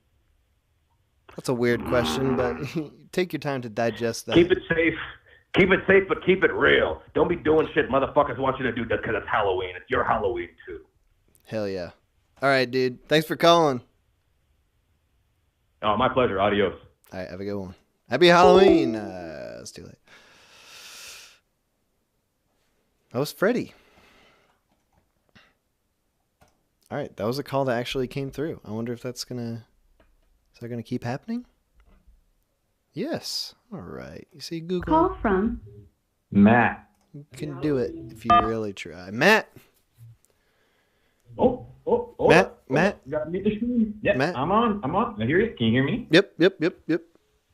All right. How's it going, man? How's it going, Mr. Matt Hour? Good, Mr. Matt. How are you doing on this Halloween? Not too bad. Had a nice long day at work. I opened the old YouTube app on my drive home. Saw that you were streaming, and I had to rush inside and get my spot in line. So And here you are. And, yeah, here I am. Do you have any plans for Halloween? Are you going to have to deal with the trick-or-treaters in your neighborhood or no? No. I'm in an apartment complex, and we went ahead and had a little get-together this last Saturday, Halloween party. My Satan's friend hosts every year. He goes ahead and nice. does a little Halloween party. So is he a true Satanist? I think he is. I mean, whenever we always tell him to take his shirt off and show off his back titties because he's got this sweet, full back tattoo of Lucifer himself, tits and all. And it's a great party trick just for whenever he gets pissed drunk and whips that thing out. So he has a full back through and through. He has a full back tattoo of Lucifer. Yeah, like goat head, chest of a woman, goat legs, that sort of thing, wings and all. So, hey, let me ask you something. Because whenever people are talking about Satanism in the modern era, they're always like, "Oh my God, all you fucking Christians are so fucking lunatics. You think Satanists worship Satan? They're just like they worship intelligence. Like they're all about science and logic." But you're saying this guy has a tattoo, a full back tattoo of Lucifer. Yeah. So, I mean, he doesn't really come off as somebody that he's a nice guy. Like, I'm a through and through Christian myself, but that's there's nothing wrong with us being friends. Throw him under the bus. Throw him under the bus. He doesn't listen to this show. Tell us. No, I told him to listen to it, and I'll make sure I told my shout him out on the show. So yeah, well, I'm curious about this full on Satanist. Yeah, what does it mean? What does it mean? He dressed up as what did he dress up as? He hosts the party. He was like some sort of Illuminati guy, but it's really interesting. Oh, the other thing he's got this. He's got the what are they called? The tomb of Solomon, something like that. Solomon's sacred seals. It's a bunch of satanic symbols. He's got a bunch of seals, and he has this full arm sleeve. If you've seen Hereditary the movie, Yes. The Demon King and that, it's I can't remember. I think it's called Payman. Payman. Yeah, that's it. He's got one of them seals his payment on his arms. It goes over all of them little devils. So it's a pretty sick tattoo, if I say so myself. All right. I don't want to talk just about this guy because you're not this guy. So, it's like, we're, All right. there's How about a this? degree of separation. But I am concerned about this guy. He sounds totally wacko to me based on these. No, he's a. I'm only basing it based on these 2 tattoos you've told me about. What's that? So I'm only judging him based on these 2 tattoos. So I really don't have the information necessary. No. He's a great guy, Yeah. So, but did you do any weird satanic shit at the party? Well, there was whenever I took the It wasn't a house, simple no. All right, go on. What's that? I was expecting a simple no for an answer, but go on. Oh, okay. No, whenever I show up to the parties, it gets a little sexual sometimes. When So, you show up. When I show up specifically, I get fucking smashed, and then it gets a little sexy sometimes. So I remember it was 2 years ago. Same guy, same Satanist, shows up to the party, but he's working this shit job at the time. He's doing like data support at he has to leave at 2 o'clock in the morning and go work throughout the night. So, we're all getting drunk, wearing costumes and shit.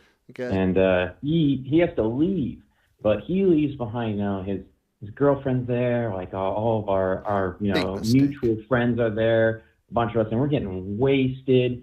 And then we decide, hey, you know what? He had to bail out. That kind of sucks for him. So let's go ahead and take a group nude. Let's just strip on down and then send him a nice group nude. So there we all are. His girlfriend's tits are out, my cock's out. It's all right. Hard. It's a group time. Big ass boner.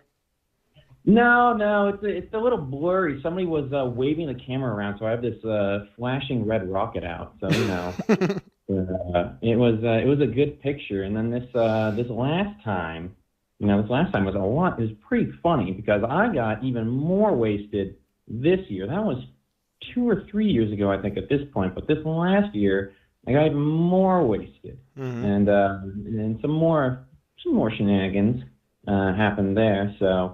But they're all what I'd say is they're all very comfortable with their sexuality. I'm not gay. I'm straight, but I think that's incredibly funny to prank your friends. So to say, just to prank your guy friends. That might not be so comfortable with their sexuality. So, but I decided that it'd be really funny if I just kissed him on his bell end.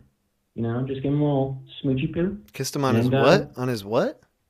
On his bell end. Bell end. Yeah. You got I actually don't know what that means. Good sir? Say that again. Are you circumcised? Oh, yes. The tip of the penis, it's shaped like a bell. So I kissed him just on the tip of his bell end. Just as a little prank. So. Dude, were you taking another group nude? Why was he nude? No. He just did you whip that?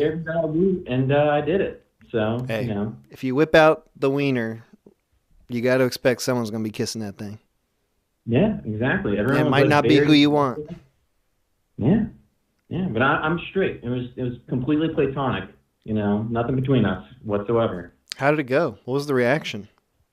He was nearly passed out. He's like, "What the fuck just happened?" But it was something, everyone's fucking hooping and hollering and shit. And they're like, whatever, man.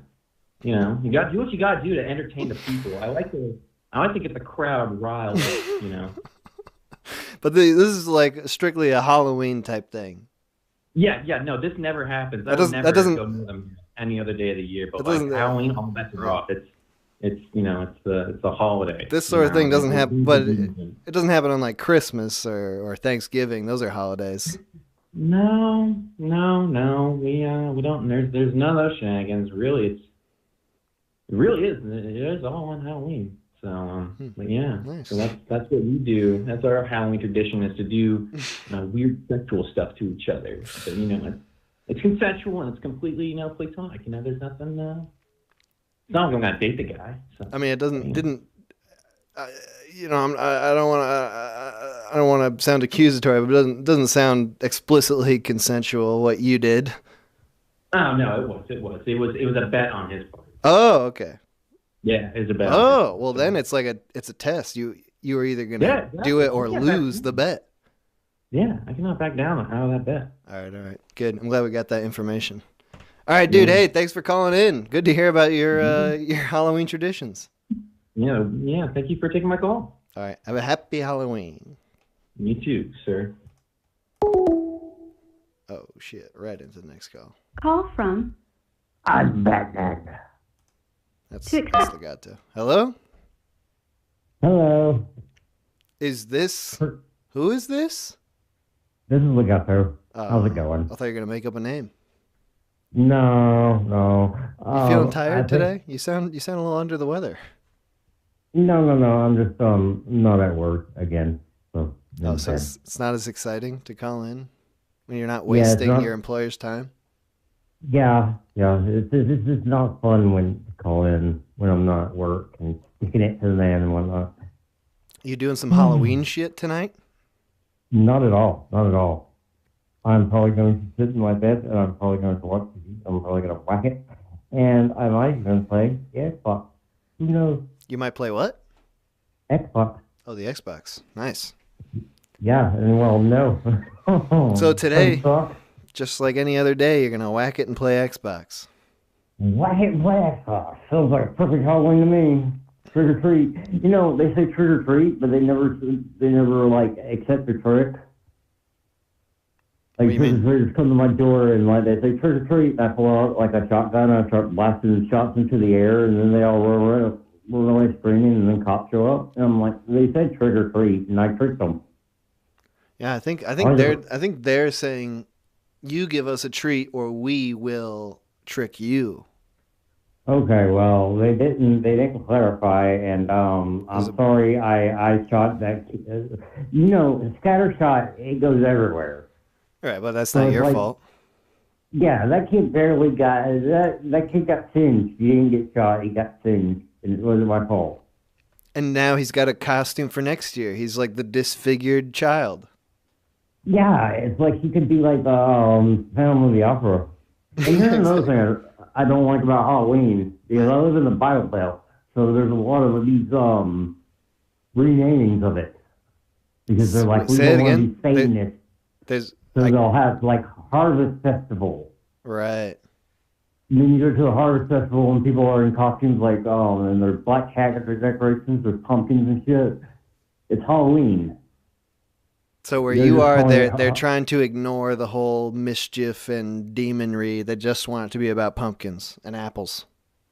Yeah, but that pisses me off too, because Halloween was already renamed by the Catholics. Because it used to be called like Lumhauser or something, and like freaking like we would put people in freaking scarecrows and like burn them up and shit. Oh yeah. And then like, yeah, it was already like renamed from a pagan holiday. Like and called All Hallows Eve because tomorrow is All Hallows Day, which is Saints Day. What's that? What's that for? What does that mean? Oh, that means, saints have their day. Like every saint has a day. And they gave away all the days. And so every saint that can't get a day now, because there's more than 365 saints, they get All Hallows Day. Oh, all the other saints' day. Yeah, and the day before it is All Hallows Eve, so it's like, that's like right before All Saints Day, so that's like right before you remember the guys who told you not to do dumb shit, so you get to do dumb shit for one night and not feel bad about it. Are saints just a Catholic thing? No, but on an official, like, way, yes. Because you can call anybody a saint. Like, I made a lot of saints. I knew this guy, like, I call him St. Peter. And there's already a St. Peter, but that guy was really, really cool because he would always, like, give you a fair deal when you were buying weed from him. St. Peter. Family. But he was always fair. He was always on time. He was always that's a saint, is it not? All right. Someone who's Guy who's always- honest and consistent. Yeah, someone who's always where they're gonna be, always gonna take the fair amount of money, always gonna use the right amount of stuff. I mean, that's a saint. Legato, when's the last time you dressed up for Halloween? Oh, well, they didn't even wear clothes every time I leave the house. I so. meant, yeah, I mean, dress in a costume is what I meant, actually. Like, do I have to be more specific, or? Probably like 2003. Oh, shit. But that was only me trying to rebel. I guess But, what? By wearing a costume? What was your costume? I was a fairy. See, they were like, if I had to play a show, I had to wear a costume, and I was like, well, fine, I'll be a fairy, and then they were like, we don't care. Oh, and they man, didn't. they got you. Yeah, so like, I was being very Legato got protestful, but yeah, I was being a protester, but they didn't care, so it was like I just was a dumbass. But I did dress up like a fairy. And that was the last time. After that, you were like, I'm never gonna make this mistake again. Yeah, well, I didn't like it. I mean, it's like putting on all our clothes. I like to be cool, feel the air, you know what I mean? Oh, you don't like clothes generally, is what you're saying? Yeah, well, it's hot by the Bible Belt, you know. Right. So we have harvest festivals because we're scared of the devil, but we've already renamed shit. We just don't keep up with history. But that's the Bible Belt for you. Hey, did you know the Confederate flag? Like, that wasn't even the Confederate flag. What is that flag then? That flag was, what the rebels, for the, like, there's a flight squadron in, World War One called the Rebels, and they took that as their, badge. That was So kind of like, it was called Stars and Bars, but actually the real Confederate flag was that, but in the corner, kind of like our American flag has the corner where it's got the one thing with the white stars. Mm-hmm. That thing was in the corner, and the rest of it was white. Was what? Was white. Oh. Oh. And we just don't keep up history very well. Which do you prefer? Oh, as far as flying a flag, I don't fly flags myself. Okay. But just from a design standpoint. From a design standpoint, the Confederate flag is, well, pretty offensive now, but back then it was impractical, especially when they were flying it with it all white. They had to put like a red bar at the end because the Union kept thinking they were surrendering. Right? And this like, is who we are, control. and this shows that we surrender. The white part? Yeah, it's like a lot of the very early Confederate victories was because the Union officers would walk up with all their men to be shot because they thought they were surrendering. And the South thought that was pretty dishonorable victory, so they changed it and they gave it a red stripe at the end. And the rest is history. They should have kept that strategy. It was working. Yeah, it was. Like, they were like, that's dishonorable. But I was thinking, like, that's actually genius. Be like, we surrender, and then the whole army comes up and use it. Just kidding. Nice. Yeah. And after they changed it, they lost every single battle after that. Like, no figure. But that's history for you. We don't know that, we've already renamed Halloween, and we don't know what our flag is. All right, Legato, thanks for calling in. Okay, happy Halloween. Hey, happy Halloween to you too. Bye-bye. Bye-bye. Okay. Probably do a couple more calls here before the next break. Is this working? Let's try it.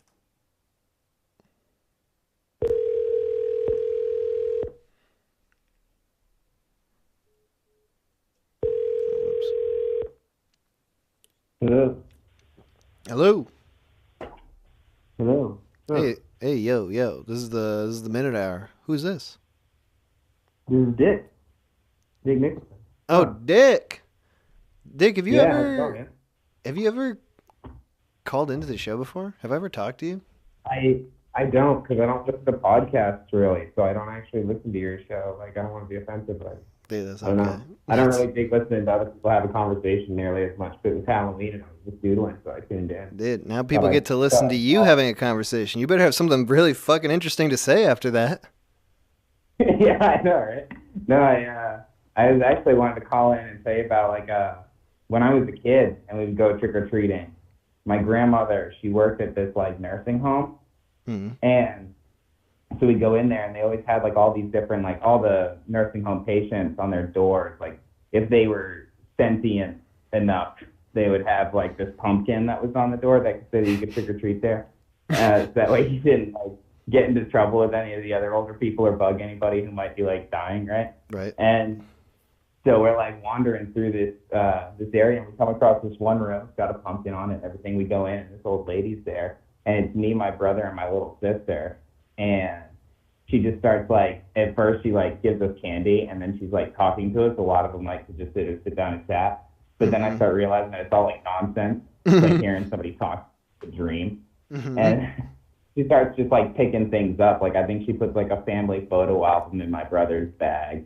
She puts jewelry in my bag. And then she's like sifting through her clothing drawers and just putting random articles of clothing in my little sister's bag. And my dad comes in and he's like walking us out. And the nurse goes inside and you just hear them like rumbling around. And she's like, I don't want to go to bed. I don't want to go to bed. I don't want to go to bed. And then the nurse just like takes, like another nurse comes by and just like takes the pumpkin off the door. And that was the last time that we went trick-or-treating at the nursing home. We were wrong about you. We thought you were pumpkin ready. We thought you were pumpkin ready, but you weren't ready for that pumpkin yet. But you're fucking insane. Yes. I was like, it's almost like if your dad gets drunk on Christmas, but for Halloween. That's so hilarious that, like, she talks to you, and then it's just like after a certain point, she just starts giving you everything she has. Yeah, she was just already gone. You know what I mean? Yeah, I don't know like, what she was on about. I have to get rid of this shit. I'm about to go. Well, you that's could ask if people, but you could ask. Are you dressed up this Halloween? No, I'm not. I'm dressed as my grandpa right now, my dead grandpa, because I took a lot of his clothes when he died. And now you're just still wearing them. Yep. Still wearing them through. Keeping it alive. Actually, Rob College's red sweater is from my grandpa. Oh, that's pretty dope. He passed away. Yeah, he's been dead for a little bit. A few years. Right. Don't go. You might have to make sure your clothes ain't fucking hot. Dude, my neighbor's clothes spontaneously combusted last night. How? You need to make sure your clothes ain't haunted. Wait, what happened? I don't. He said this is the story that I was told. He brought his clothes to the laundry machine. He heated them up. He thought they were like warm, but they're drier. You know what I mean? They should be warm. Right. He puts the plastic in, brings them back to his bedroom, wakes up at 3 o'clock in the morning to the smell of burning plastic, and realizes that the laundry basket has caught fire somehow. Dude, there's melted on his hand and shit like that. There's some sort of vital detail missing from this story. Yeah, that's what I was thinking, but I don't question people. That's the story. Yeah, that's all I do. I never believe a word anybody tells me ever. I always assume that people are insane and just wrong, because that's what I'm like. Like when I tell a story, like I know how warped I'm making it. So whenever anyone else tells me a story, I'm just like, okay, I bet it was all your fault, you fucking crazy person. Yeah, but I don't know what would have caused it. I was thinking maybe he had something in there, but I was like, your laundry's not just gonna spontaneously catch fire, not unless it was like belonged to someone's dead grandfather or something like that, you know. Maybe there was a third party though. Someone who snuck in. Someone's got a problem with this guy. I'll get him burned his clothes. Yeah, that's the best way to get back at someone.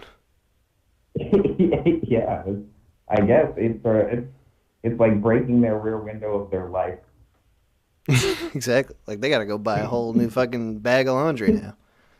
Yeah. You're not just out anything. Like go to work. You can't. All your clothes are gone, dude. Wait, so Dick, let me ask you, what was the last thing you got dressed up as? The last thing I got dressed up as? That's an excellent question. Was it a long time ago? Well, it was. It was like, because I mean, I was like a clown for a while, so there was a couple of Halloweens where I would put on my clown makeup again and just be cool and entertaining. But I would do that regardless of whether or not it was Halloween. Sometimes it's fun to put on clown makeup, go to the bar and be like, oh, it's a tough night. You know what I mean? Just fuck around with the clown. That's it. Rude people. But the last thing I actually dressed up as, I had this buddy and we were like, we took count of like every time that somebody told us that we looked like somebody, we took count of who that person was, and whoever got like the most votes on it, that's what we went as for Halloween, was just whoever we got told we looked like the most. And I ended up going as, I think it was, I don't know the guy's name, it's like Evan Peters from American Horror Story. I don't watch American Horror Story, I don't know anything about it, but that's what I went as. You didn't look that up either? You're just like, I clearly am already in the costume, so I don't even have to? Yeah, I looked up a picture of the dude, and I tried to find one that had makeup, and so I just did that. Did you and agree? Wore whatever he wore. Do you look like Evan Peters from American Horror Story, in your opinion? I don't see it, but I can see why people say it. You know what I mean? Like when someone says that you look like someone, and you're like, I can see why you say that, but I don't see the resemblance. Yeah, I see what you mean. All right, hey Dick, thanks for calling in. It's good talking to you. Yeah, thanks for calling me back, man. Yeah. Oh yeah, that's right. Happy Halloween, dude. Yeah. Bye. Bye. All right, let's do one more call, and then another short break. Are they coming in? Oh my God, I've had no calls for 7 minutes. Oh, here it is. Call from. Colin. To accept, press 1. Colin. Holy Colin on the Colin Show. Hey, how you doing? Good. How are you, man? Oh, pretty great. Just getting ready for some spooky D&D tonight. Aha. This is how you're spending your Halloween, D&D. Oh, yeah. Gonna be a... Oh, man, I came up with such a bullshit character name. Are you ready for this? Yeah. I'm going with Glib, Gantry, Galfried, Reginald Mont II. Glib, Gantry, Malfrey. Say it again? Galfried, Reginald Mont II. I may have been a little stoned when I made this, but I think it'll be fun. I've never played D&D, so I'm not in on this. I don't understand how it works. Is this something you do on the rig? Math and improv. Things I'm both terrible at, but somehow you combine them together, it's a lot of fun. Let me ask you this about D&D. How seriously do you have to take it? Depends on the group you're with. The group I'm going to be playing with, we're probably going to be drinking and a little bit of Mary Jane, so it's going to be goofy as hell. Especially indicated by that ridiculous character name. Yeah. It's going to be a old fart retired farmer dude. Nice. Do you have to some people take it crazily seriously. Yeah, I saw. Not about that myself. So do you do new campaigns a lot? Like how long does a campaign go? This is like a fresh new one for Halloween, right? If you're making a new character, is that how that works? Yeah, this will just be for tonight. We call that like a one shot. But I think the longest one I've been in was over the course of like maybe 2 years. Wow. Like once a week. Oh wow, damn. Yeah, and I've never been the head honcho, the dungeon master. But one of these days I might try it. That's like the guy who runs the whole thing. Like he's got to have the encyclopedia knowledge of D&D Oh shit. yeah, the wizard cap and all. Does he? Yeah, maybe. But he does have the encyclopedic knowledge, like 10 plus D&D books, knows it all, played it for a decade plus. It's absurd. Goddamn. Well, it sounds like a fun Yeah. evening. This is just like you and your friends. Yeah, just the boys. You gonna be getting drive into dressed up town then? here in a bit. Are you dressing up as your character? No, I'm not that committed to it, Bro. If there was ever gonna be a time to do it. Maybe right I'll now? have to go raid Grandpa's closet. Yeah. Really play up the old man role. I was just talking Practice about. my old man voice. Get off my fucking lawn, you kids. It is good. That's good. I believe you. Nice. I thought that was a fucking real ass old man. No, that was just Grandpa in the other room. He was pissed. The kids are getting on the lawn again. Shit. Well, so then, is this your normal thing for Halloween? Is this like a tradition, or are you just doing this year? No, just this year. It'd be a good tradition to start. That sounds like fun. Have you been like? What are the ghosts of Halloween's past like for you? Has it been raucous parties, or has it been chill get-togethers, or just nothing at all? Usually forgetting that it exists. Mm. I live in the mountains, like maybe 20, 30 miles outside of town, and it would really be spooky if someone knocked on the door for trick-or-treating. I would scare the crap out of me. I see what you mean. So I know last year I did a Halloween party, and that was pretty nice, but really haven't done much anything for it in years. So this will actually be a great change of pace. Get me out of the house, and yeah. What's the last thing you dressed up as? I asked the questions here, buddy. Probably a unicorn. Whoa. Is that anything more than just $20 onesie off Craigslist? Oh, okay, it's a beat it. onesie. It's a onesie. All right. I was gonna ask if that is anything besides like the unicorn, the namesake corn, but it's a whole onesie. I do like this idea, though. I need to go with more of the plant corn theme. Oh, you Cut the just horn off, put some corn on it. yeah, you could be, because you can be corn. You could also be like ethanol. You could be that's Down. That's good. There's a lot of corn byproducts that I don't know off the top of my head, but they're out there. So it could be a variety costume. Corn flakes. Corn flakes. Oh, God. Corn starch. Corn. I like it.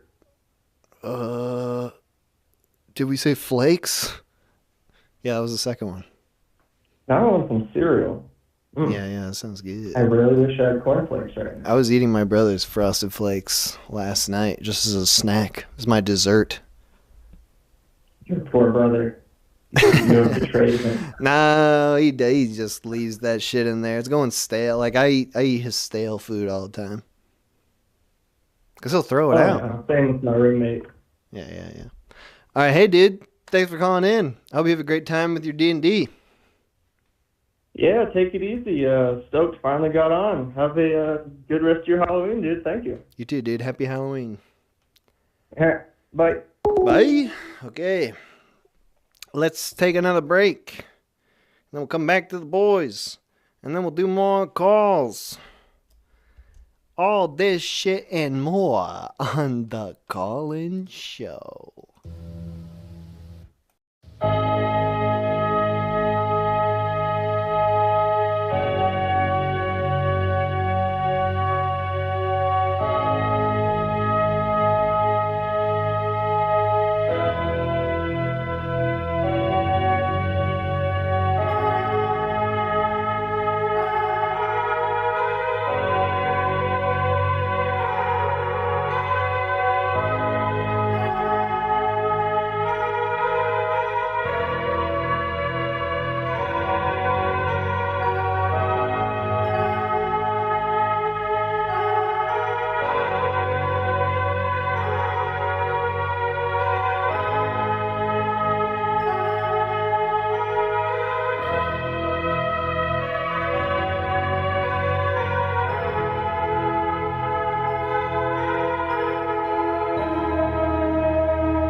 Right.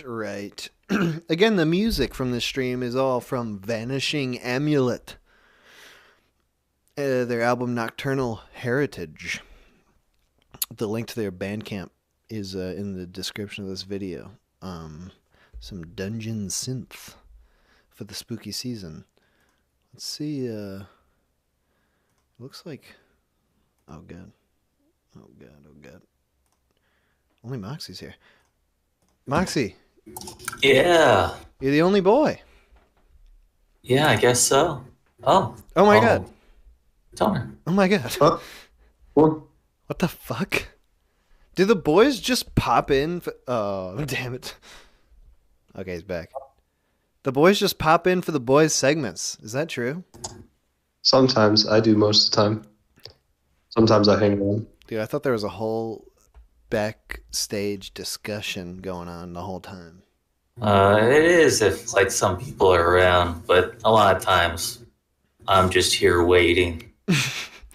Dude, Quate was the one who told us specifically he had a great story for the next break.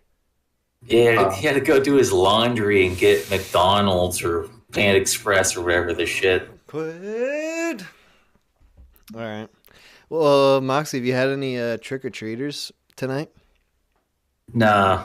I mean, it's not even dark yet. I'm wearing headphones, and it's like I'm not really listening for the door either. I haven't heard. I'm too busy watching Bad Ben films with Teratoma Jones over the internet. What is that? Super low budget, like haunted house paranormal films. We're watching right now the Bad Ben Mandela Effect. It's like the third or fourth one or some shit. I don't remember. There's 9 of them. Since 2016, there's 9 of these movies. Is it like a continuous plot or is it like anthology type? So far it's continuous plot, like same character, except for this Mandela Effect one, which is like, it seems like a remake of the first one, but with better equipment and an alternate universe. He got a better iPhone to film on, so now he's remaking it. Nice. Something like that. I don't know. They're pretty fun. It gets your wreck. Your Yeah, it's pretty good. It's fun enough if you got nothing else going on.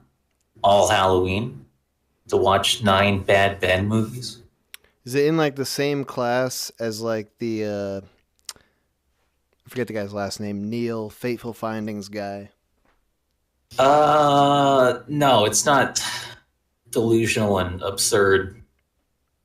They're actually not too bad. I thought it was going to be totally ridiculous, low budget shit. Like I'd seen some other stuff like that, you know. First one he shot for like $300 or something, so I was like, oh, that's going to be ass. But no, it's pretty all right. That's Bad Ben. Bad Ben. That's good to hear. If someone can make a $300 movie that's not total shit, that's good. Yeah, it's like all security cameras and handheld. It's like the stupid shit that I make, but feature length, and that guy's making money off of it. I gotta make a feature length YouTube video. How's he making money? What is he doing? It's on streaming on Amazon or something. Oh, goddamn. Amazon streams $300 movies? I guess so. We gotta get on that desperate shit. For content. Yeah, we gotta make some shit. You gotta make a fucking movie. Starring Toner Martini, also Teratoma Jones. You're right. Toner, would you be in our movie? Oh yeah, no, I would do absolutely everything in the movie. I would work the boom and be the lead role, you know. Oh hell yeah! I'll edit it. I'll do all post. I'll fund it. We gotta put like 6 sex scenes in there. Really sell it.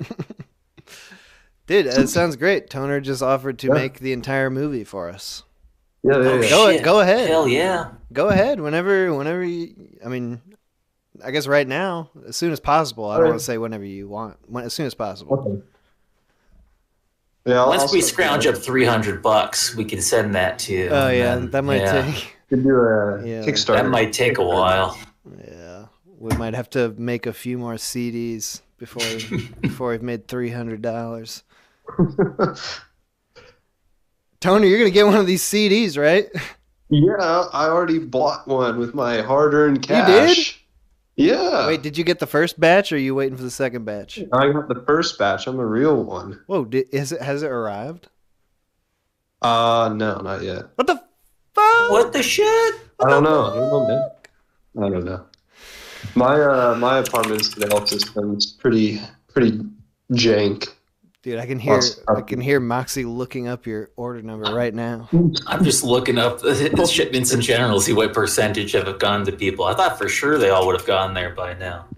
You know, it probably is here and just hasn't gotten like put in our little package container thing. Toner, you made a very fine CD a couple of years ago. Oh, wait, yeah, you're right. I think that was like 2 years ago. My debut album.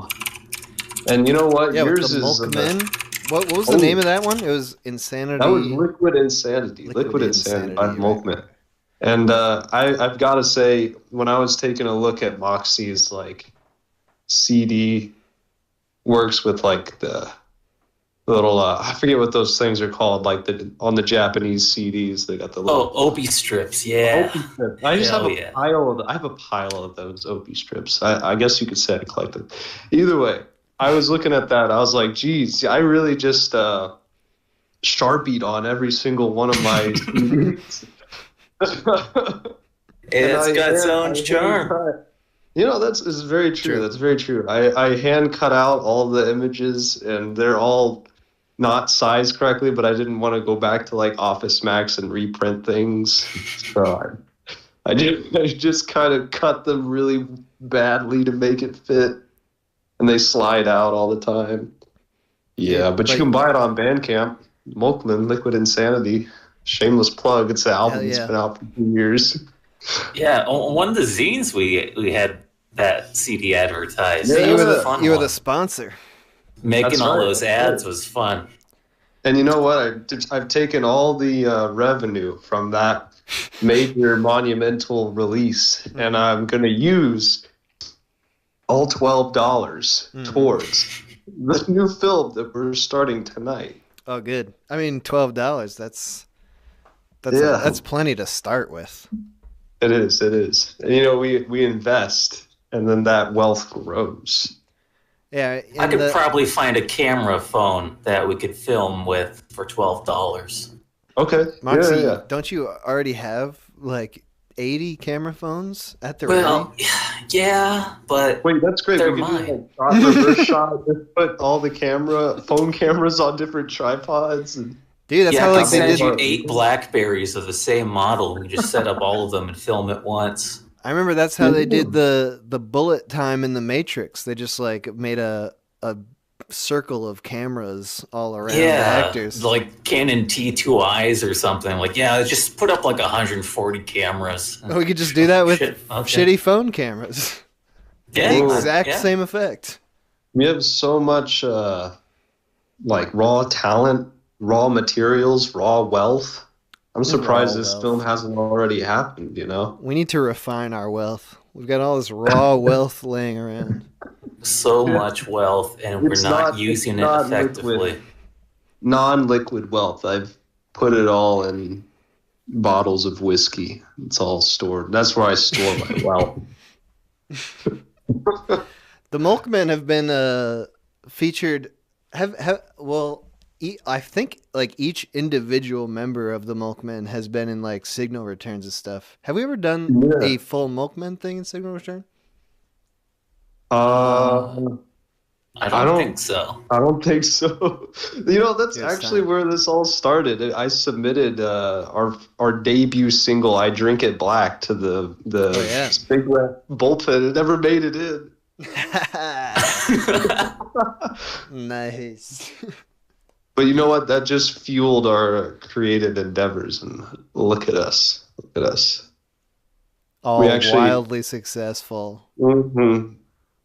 And you could say we're on our solo careers at this point, but that's a really sad way of saying that we haven't recorded in a long time because I have lost creative. Do you remember when you visited me and I was like talking about how worried I was that we wouldn't do anything? You were very concerned. Together. That was the last time we recorded music together. Was when you came. You were incredibly concerned about the Milkman concert that you were about to put on in the warehouse. Oh yeah, I thought it was like gonna be live. Dude, it was live. It was like or like streamed live. Oh right, yeah, that's right. There was a big miscommunication there. It's all good. And you were incredibly worried that you were gonna embarrass yourself in front of the live audience. Yeah, we all embarrassed ourselves. I was embarrassing myself too. Getting all into it, screaming. You had the tambourine going. Oh yeah, drinking warm blue moons. Warm blue moons. Yeah, I was chugging those blue moons. Well, you guys have like a rule about not drinking before shows. Everything is all of the music's recorded sober. Mm-hmm. I have the opposite rule. all the creative work is done intoxicated. It's the only way. It's the only way. Are you like a record intoxicated, edit sober type? That's kind of how a lot of my friends did their like essays and stuff in college. I'm all over the place. It is fun to record drunk, but it's not reliable at all. So that's fair. That's fair. It's definitely not something you can be like, all right, I'm going to just plan to get super drunk and knock it out of the park. Like, it only works in like a very spontaneous way. Yeah. That's what you got to hold out for, is that spark that I haven't Toner kindled. I'm sorry. It's taking a dark turn. What about Halloween? We already exhausted all our Halloween talk. What about Halloween? What was the childhood Halloween like for you, Toner? Yeah. I like lived in a pretty expansive, semi-rural suburban neighborhood, and I would really look forward to trekking out into the great unknown with my compatriot friends, getting candy and all. And I'll tell you this, that when I was in like maybe middle school, like all my friends were suddenly like, we can't do Halloween. We're all grown up now. And I was super bummed. I was like, why? I want to go get free candy. Right. Because I stored my candy, I got it in a big plastic bag and I made that last until like Easter. God damn. I know. I was very frugal with my candy. I was very... Those are like the only two candy holidays, I guess. I know, exactly. I it's pretty like had a lot of compulsions. So, I really was effectively limiting myself. But either way, I was really bummed that all my friends like anti-Halloween all of a sudden, so suddenly. And then I moved to another state, and then the people I became with friends there were still pro-Halloween. So it was this big moment for me where I hadn't gone trick-or-treating for years, and then suddenly I was trick-or-treating again. That was very nice. What sort of things were you dressing up as when you were a kid? Were you going as licensed costumes or unlicensed? Licensed mostly. I was also pretty obsessive about how I picked out my costume. I got like this catalog of costumes, and I had this like numeric system where I would select a costume numerically. It wouldn't be like one that I actually wanted, but because the numbers were right, I picked that one. So I was like a gorilla man one year, but I had like no interest in being a gorilla man, but I did it because the numbers were right. I was that kind of child. That sounds like a schizophrenic child. Well, I had what numbers? What do you mean? What's the numerical system that you would use? Oh, I don't remember. I had all sorts of like I had systems for like ordering food at restaurants. I would never like pick what I wanted to eat. I would choose like something in a certain numeric system things. That's I like really strange. I had pretty bad OCD. I mean, it's bad in different ways still, but you know. Yeah. That's Halloween. That's a weird one. You yeah, had a little bit. numeric system for choosing everything when you were a kid. Oh, absolutely. Yeah, this is not.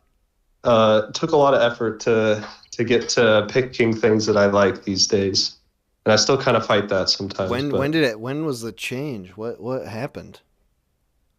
Like,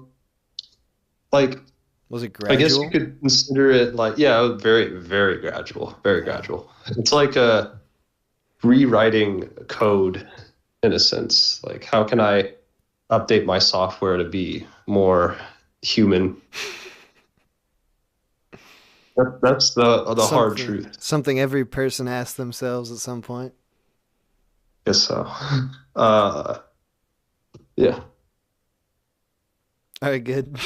Good. I'm so sorry. Good. Oh, I wasn't expecting to talk about this. Oh my god. I wasn't expecting to hear about it.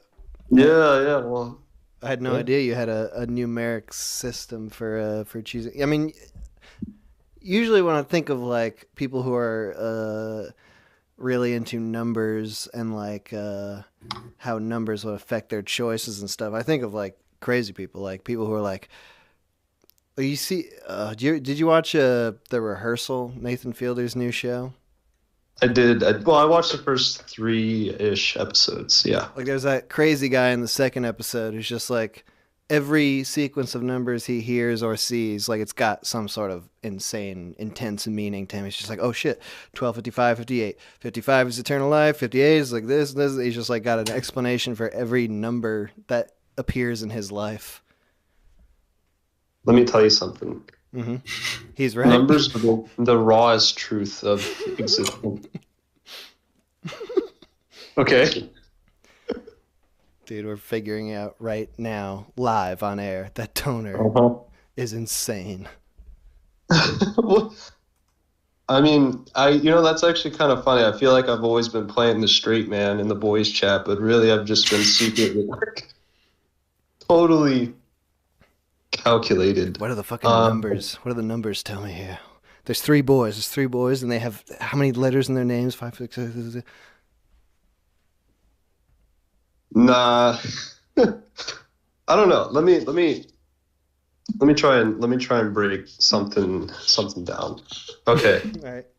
Okay. 2 is the minimum expression of 1. Okay. Yeah, I'm already lost. Okay. So we have like 2 eyes. That gives us depth perception. Because we have 2 different perspectives that line up to tell us like where an object is. So let's say hypothetically there is a sphere. If we had 1 eye, it would be a circle. But since we have 2 eyes, we know that it's a sphere. Okay. So we have, So 1 can't exist in truth without, like, 1 can only be truly observed by 2. So, that's like this similar to saying like you can't have up without down. But what is up without down? Tell me. You're right. It's an orientation. Yeah. It needs another thing to define it. Up in relation to something else. 3 is a great omnidirectional number, because if you take 3 points and you put them in any sort of order, you can start at any point, and if you move in any direction, like forward, backwards, upwards, downwards, in any direction to another point in 3 and circle back around, it always goes in like back where it started, So you can take 3 items and they're hypothetically always in the same order depending on, what direction you go with them. And 4, this only started to make sense to me recently. But if you take 4 and give every point on 4 2 qualities, then it becomes omnidirectional because those 2 qualities then become. It makes sense in my head. Okay. Yeah, I mean, I don't know what. I don't even want to talk about that in like a belittling way because I just simply can't follow it. I don't understand it. See, that's the thing. Words are too limiting. I need a diagram. I need a diagram to understand. You just need numbers. You just need numbers. But it reminds me of all those schizophrenics on the internet.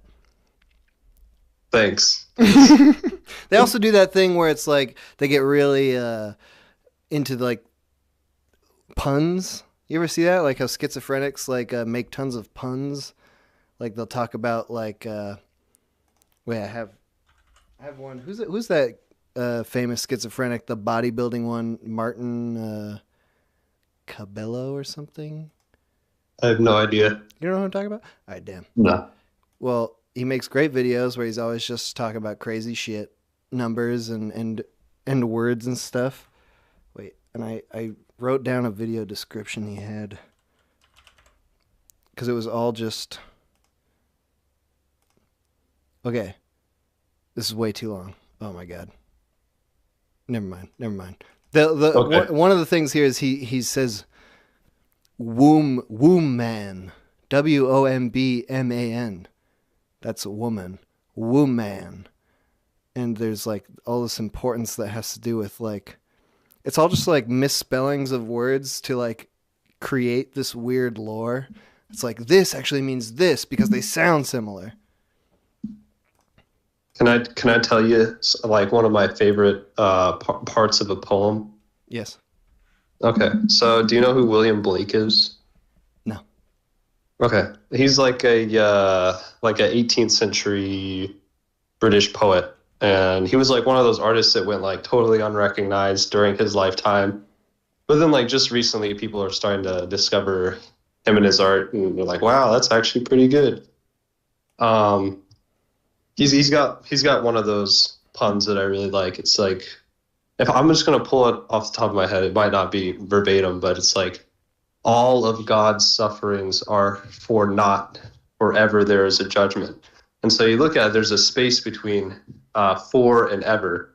So you could read it both ways. It says that like all of God's sufferings is not forever, comma, there is a judgment, and all of God's sufferings are not for ever there is a judgment. So it's in like they don't exist because there is a judgment. I'm doing a terrible job explaining that because I've already started drinking. But... I like a good play on words, just like anybody. Yeah. But like, you know, like I'm reading this Martin Cabello thing. He's talking about human, HUE space MAN. It has to do with the color, like color, the color of men, and like Adam and Eve. It's actually atom, as in atoms and molecules. What about Eve? What's the Eve part in that? You know, I have to read a lot further, but I'm sure there's an explanation. I'm sure there's another pun for that. But I've seen that also, like just people like I'll put in that, you know, because I feel like you would have to look at like Hebrew etymology or something like that. I don't know if the English, like modern English etymology, would have any relevance to like. Could that possibly be the key to the universe? No, this language that's existed for like a few hundred years. I think those are. I think that's apples to oranges there. I think that guy needs to be paying more attention to numbers. The numbers are the real deal. The words are fucking bullshit. Because numbers, words those are the same in every language. Numbers are God's language. All right, cool. I'm gonna go now. Moxie, I assume you don't have any. Do you want to weigh in on this at all, or no? I think the number 27 looks very good, visually attractive. Let me tell you about 24. Oh, God. No, wait. Is amazing. I don't watch TV. I didn't watch 24. All right. I don't know there was a show named 20. I just like the number 24. All right, Tony, you tell Moxie about 24. I got to take calls again. Okay. All right. Bye, boys. Okay, we'll debate 24 versus 27. Yeah. All right, bye, boys. Dude, hell yeah. Get into some numbers. That could be a... Oh, shit. Oh, God, Christ almighty. Oh, God. Hopefully I didn't just dox a bunch of people there. Oh, God. What's the fucking button I have to press? I mislabeled all my goddamn shit. I'm like, I can't even fucking... Oh, here we go. Here we go. Call from Joe. Joe? Hello? Yo, is this Joe? Yeah. How's it going, dude? Good. How are you?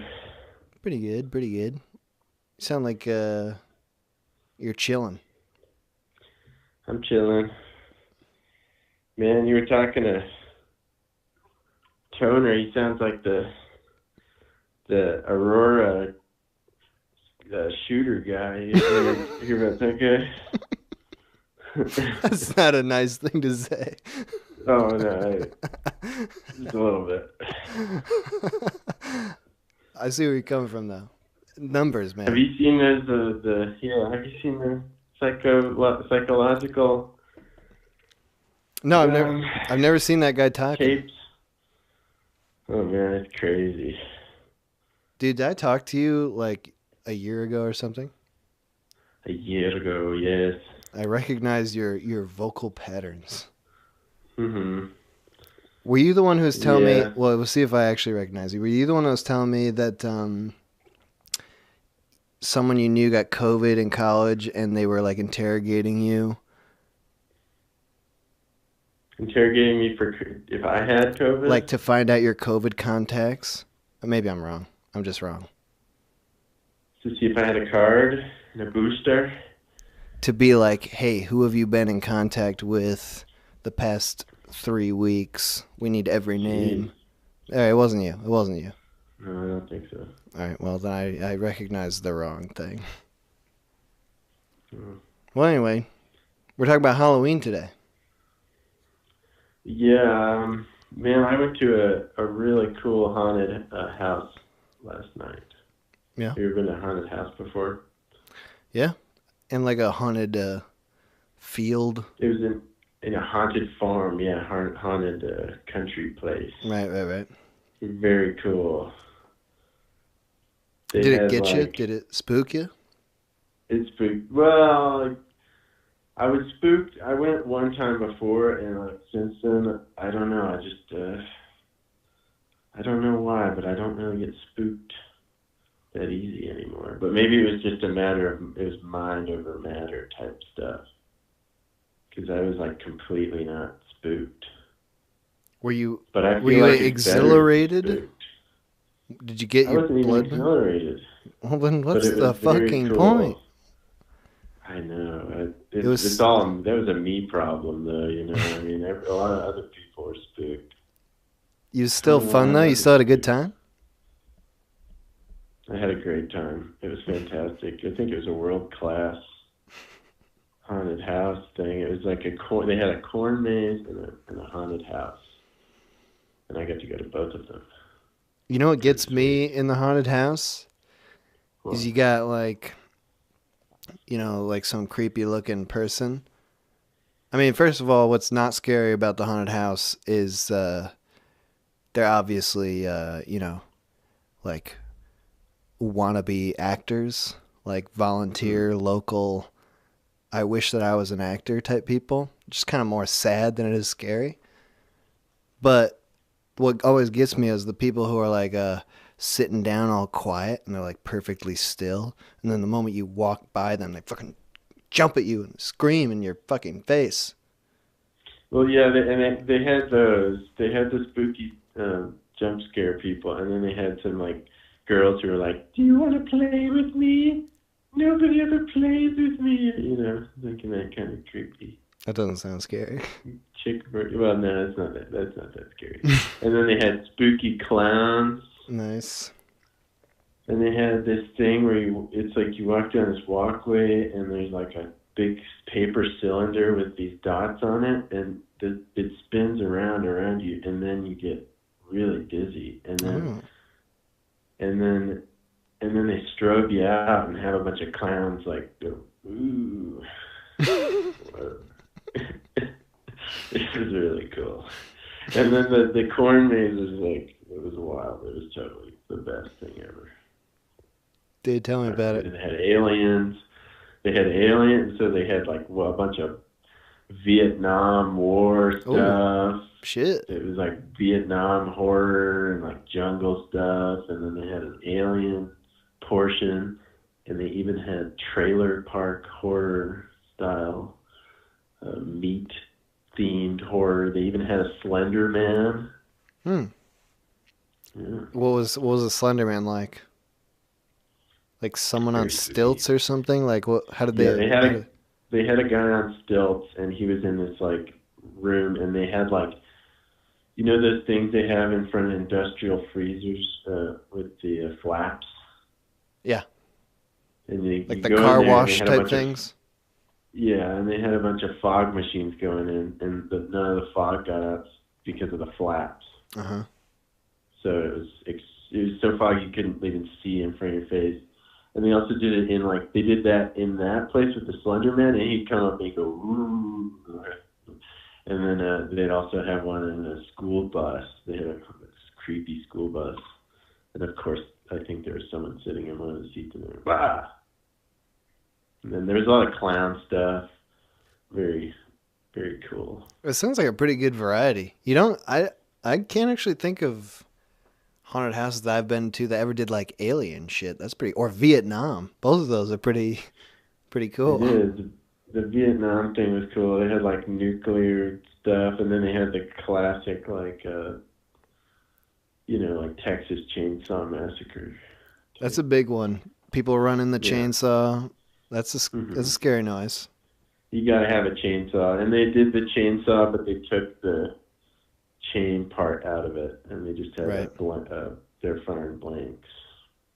Because it's 2022. You know, back in the 70s, they had the real chainsaws going. They fucking chop your arm off if you weren't careful. They would.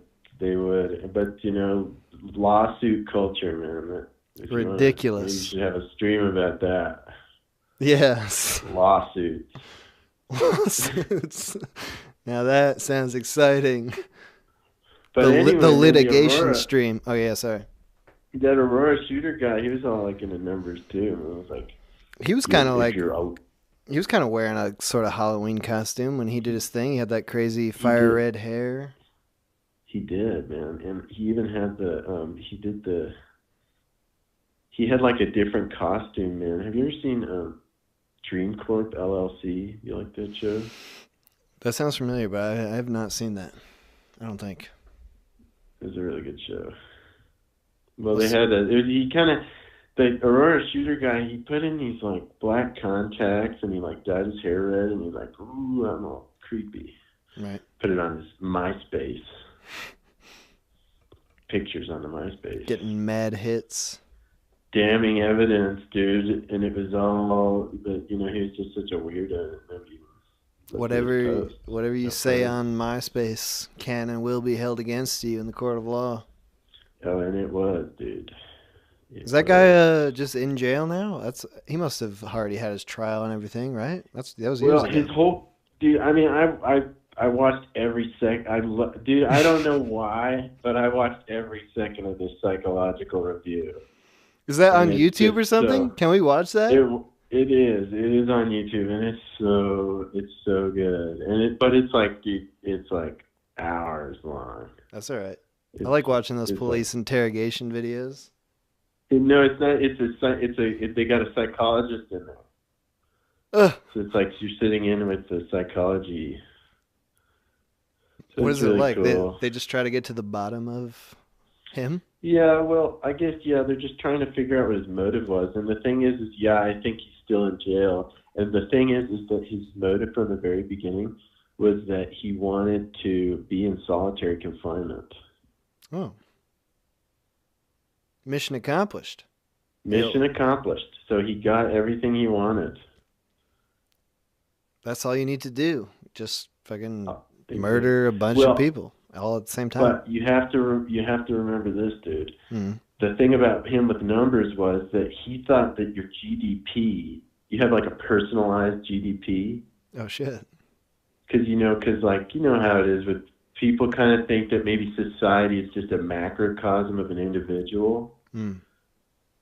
So he thought that you had like a GDP and that was like a number you had, and everyone's GDP was like 1 until they killed someone else, and then it became 2 and 3. So it became to him like an idea like I can increase my number and therefore I can be better because he's insecure. You know, this is the power of insecurity, dude. Yeah, it can cause people even to blow a bunch of people away.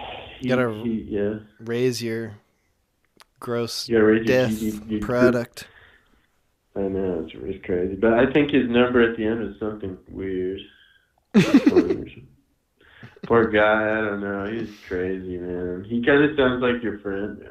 It's like he wrote, just like in the way that he said that when he was a kid, he felt like he needed to fix himself because he felt like he was a broken mechanism. So, you're like a broken machine, a broken computer. That's why we have Toner on the show. We're rehabilitating him. Good. Because, that's what this whole show is about. Stopping the next Aurora shooter. You bet. Well, if you're I think you do have the power to prevent the next Aurora theater shooter. What do I do? What do I tell them? Well, you got your platform, You got your artist's platform. What do I say? What do I do? You got to tell all your followers to quit it with the numbers. Stop thinking about numbers too much. That's all it takes. That's all it takes. Just fucking no more math. Like, you know what? Stop the minute hour's right. Fucking yeah. Been thinking about numbers too much. Yeah, right. Yeah, do more videography. Try videography. Yeah. Do some free creative labor for me. That would be great. That could be a whole new path for you. Instead of shooting up a theater, you could work for me for free. There's a lack of purpose that goes into the shooting thing. Exactly. So. All right, good. Well, hey, dude, thanks for calling in. These are some great insights. All right. Thank you. All right. Bye. Happy Halloween. Bye. Bye. Happy Halloween. Bye. Got a last bye. Dude. I like that guy. I'm just going to come right out and say it. I like that guy. Get him to call in more. What happened to Catholic Joe, by the way? That was a different Joe, but what happened to Catholic Joe? Never hear from that guy anymore.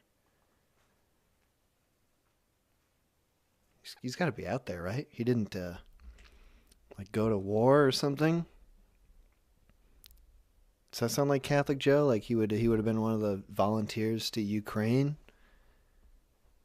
Doesn't seem right. All right, you know what? I think we're gonna this is the shortest show, so I'm gonna stop the calls now. Well, I'm gonna attempt. Nope. Okay, never mind. We got one more. Call from. Hello? Yo, what's up? Yo, who's this? Oh, okay, that was your name. Yeah, that was my name. Like that? Yeah. How you doing on this fine Halloween? Well, I'm waiting for trick-or-treaters. You haven't gotten none been yet? a single one tonight. What? Are you on the... I got a whole bowl full of candy, and I'm snacking on it. I'm going to eat all this candy before they get here. Hell yeah, bro. Are you on a coast? Are you in the middle of the country? What's your time zone? I'm on the East Coast. Dude, you're not going to get anybody. It's getting late for kids. I know. I've been waiting all day. You're going to get just It's teens. both set up. I mean, the teenagers are the ones that come out like after 8. Yeah. And nobody wants that. Nobody wants to give candy to teens. Yeah, no. I usually put Rob College out in front. I wasn't able to this year because he's is partially destroyed. He doesn't really stand up anymore. But I remember the kids think it's great. They're like, "Oh my god, what is that?" And then like the teens like got into a shoving match with Rob College somehow. You're just fucking picking on your Halloween decoration. They're just like pushing, like, "Who's this fucking guy?" Pushing him around. Come on, like, whoa, kids. Yeah. This is my friend here. That's some fucking bullshit. I guess he said something to them, got him upset. Yeah, I guess so. So you ain't got no plans for tonight? No, not really. Do you? Are you a Halloween man? Not really. I mean, like I like Halloween. Halloween's fucking pretty rad. But you just not lately. This is my first time expecting trick or treaters this time. Oh, okay. And so, kind of bummed out that nobody showed up because I spent like $40 on candy. So. Hey, but now you get to eat all that candy. That's true, but I'm gonna get a bunch of cavities though, dude. Yeah. It's gonna really fuck me, man. Yeah. So, what were Halloween's past like for you? Go to big parties or? No, I trick or treated. There was some big parties, but like it was mostly just like with friends and shit. We just fucked around. You know what I'm saying? Mm-hmm. Not like a big house party with a bunch of randos. No, nothing like that. It's mostly just like 10 people hanging out. It's nice. What's the last thing you dressed up as? I always dress up as a homeless person, like every single time. That's a good one. I dressed up like a fucking like shit that I just grabbed from Salvation Army. Nice. I'd spit on it. Yeah, you dirty yourself up a bit? Yeah. I'd show up and everybody would be like, "What the fuck is your problem?" I'm just going as a homeless person every single time. What do you notice in people your age group, your friends? What are they dressing up as? We're talking about adults here, so, or I mean, you know. I got a Snapchat earlier today of like one of my best friends. He was at our old job. On Halloween, you could just like dress up in a Halloween costume and come to work. And he dressed up as like a Hooters girl, and this guy, like, we always joke about him, but he's got like kind of like a balding hairline and like a neck beard, and he's like really skinny. Mm-hmm. He's got this big Irish nose. It's fucking hilarious. Okay. He's got these Dumbo ears. You know what I'm saying? Wait, this is just what he looks like normally? Yeah. Okay. Yeah, I can send you the picture. I'll send you the picture. All right, cool. Yeah, text it to me. Yeah, dude. Dude, so that sounds like a creative costume, though. Hooters girl. Yeah. You're not getting a lot of like the generic. I don't know, Batman. What is it even even is a generic Halloween costume? I think Minecraft Steve now. Dude, you're right. My nephew went as the Minecraft dude. I remember when I was young, my buddies, one of them went as like Minecraft Steve. Wow, Minecraft is multi-generational? Yeah, kind of weird. It's fucked up. That was when I was like 13, so that was like, actually no, probably like 12. I always get my dates fucked up. And that was like 2012, so. Yeah. God damn. Minecraft is huge. My nephew plays Minecraft nonstop. He knows more about it than anybody in the whole world, probably. Yeah, I love Minecraft. That shit's fun. Dude, he was getting like depressed. He was exhibiting signs of depression to me a week ago. He was like, you know, I love Minecraft so much, but I'm never gonna figure out how to do all the mods and stuff. Like it takes a whole lifetime to become a master at Minecraft. Yeah, that's the fucking bullshit that always fucks with me. Like all these mods are super cool, but I don't know how to do it. It's sad. You could spend your whole life doing it. It's gonna take you once you're 80, you'll be the grandmaster of Minecraft. Oh yeah. I'll be the Grand Wizard. Nice. All right, dude. I think this is the last. This is the last call in for the show.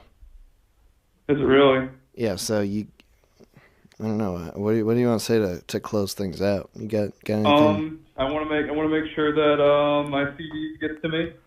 You order one? Yeah, it's the one that got mailed to my place. Oh right, nice. And the wrong it place. got sent back. So I want that CD. Don't fucking lose it. All right, it's coming. I was pretty bummed out when I saw the notification. I was like, fuck. I know, that's fucked up. It went to the wrong place? Or No, it went it to your went to place the place, and they just but didn't? because like the postal service didn't get my instructions in time, it sent it back. Jesus. I thought the place was vacant, so. That's some fucking bullshit. Yeah, Mhm. that'll go back out to you. You'll get that shit. All right, good shit. All right, hey man, thanks for calling in. Good talking to you. Yeah, no problem. No problem. And thanks for ordering the CD. Yeah. Sorry you didn't get it. Fucking sucks. It's coming though. It'll come. All right. Yeah, dude. you better work on it. You better work on it.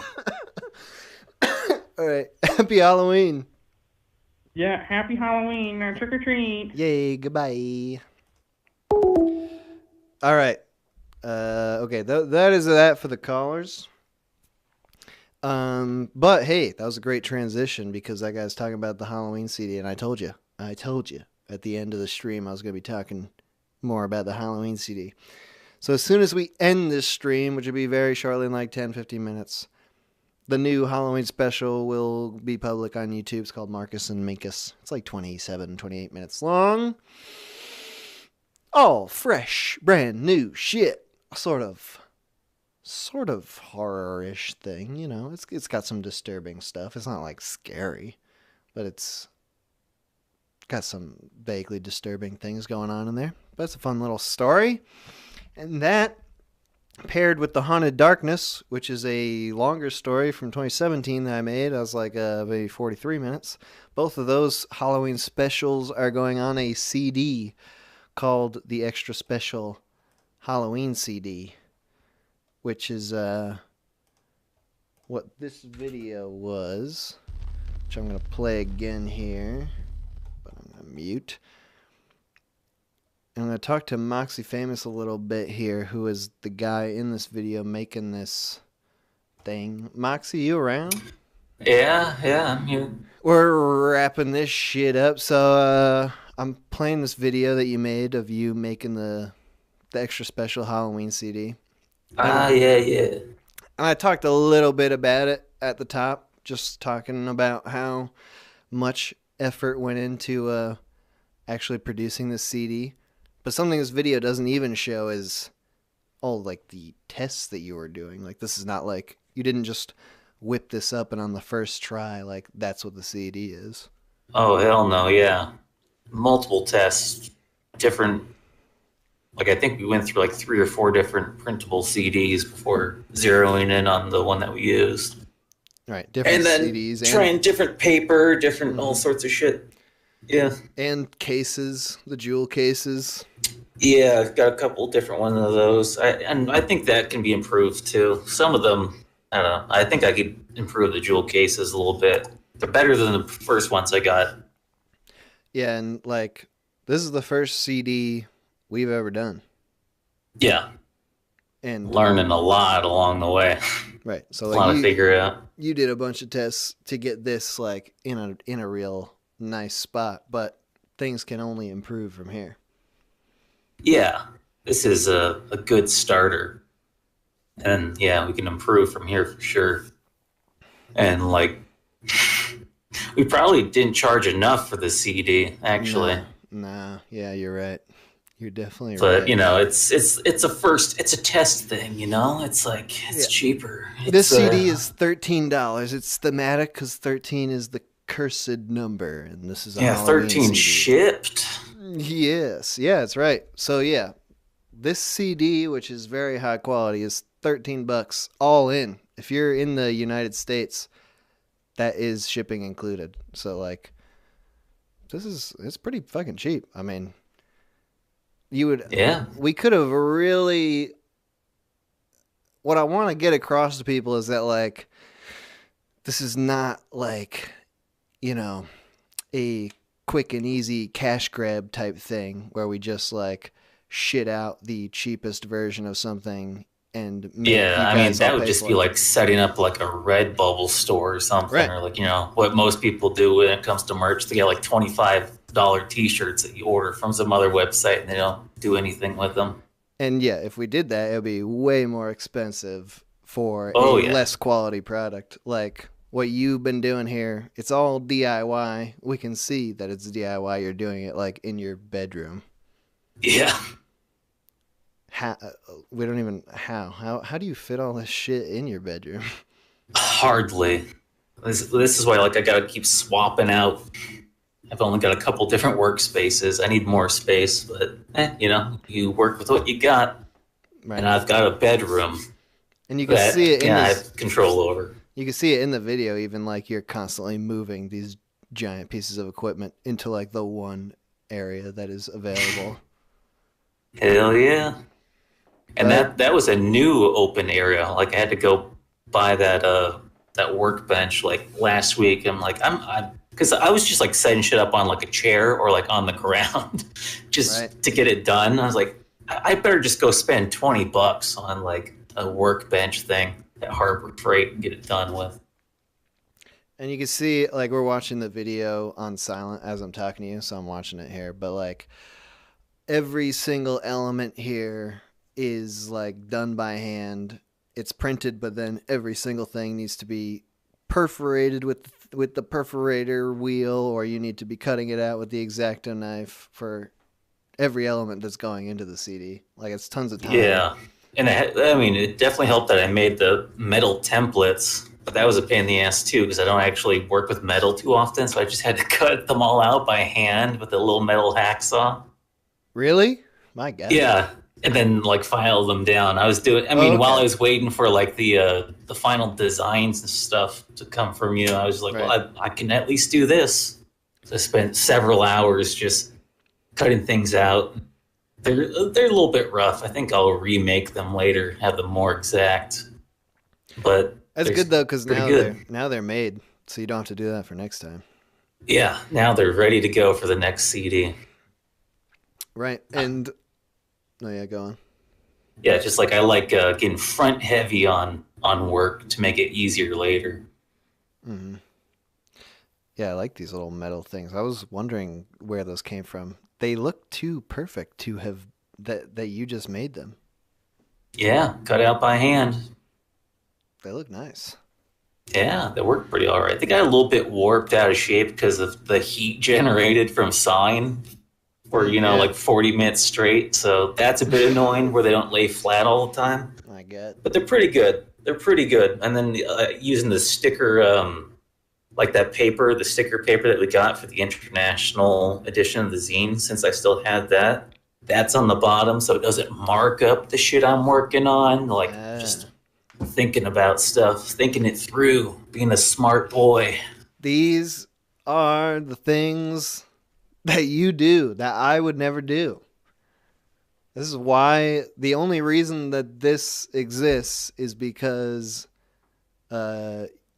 you did all the work to make it happen. Yeah, and I said, hey, we can print on CDs. We should do a CD. And then you're like, oh shit, yeah, we should do that. Yeah, I mean, like the main reason why I had never even considered that in the past is because if I were to do that by myself, it would be just like a Redbubble thing, and I know that that's not worth it. So like I've always avoided doing this sort of shit because it's just like just didn't seem like worth anybody's time. Like I feel like I would be like stealing people's money and not even getting much of it. Like I would have to charge so much for something that I'm not actually proud of, whereas like you went the whole way and like made these extremely high quality.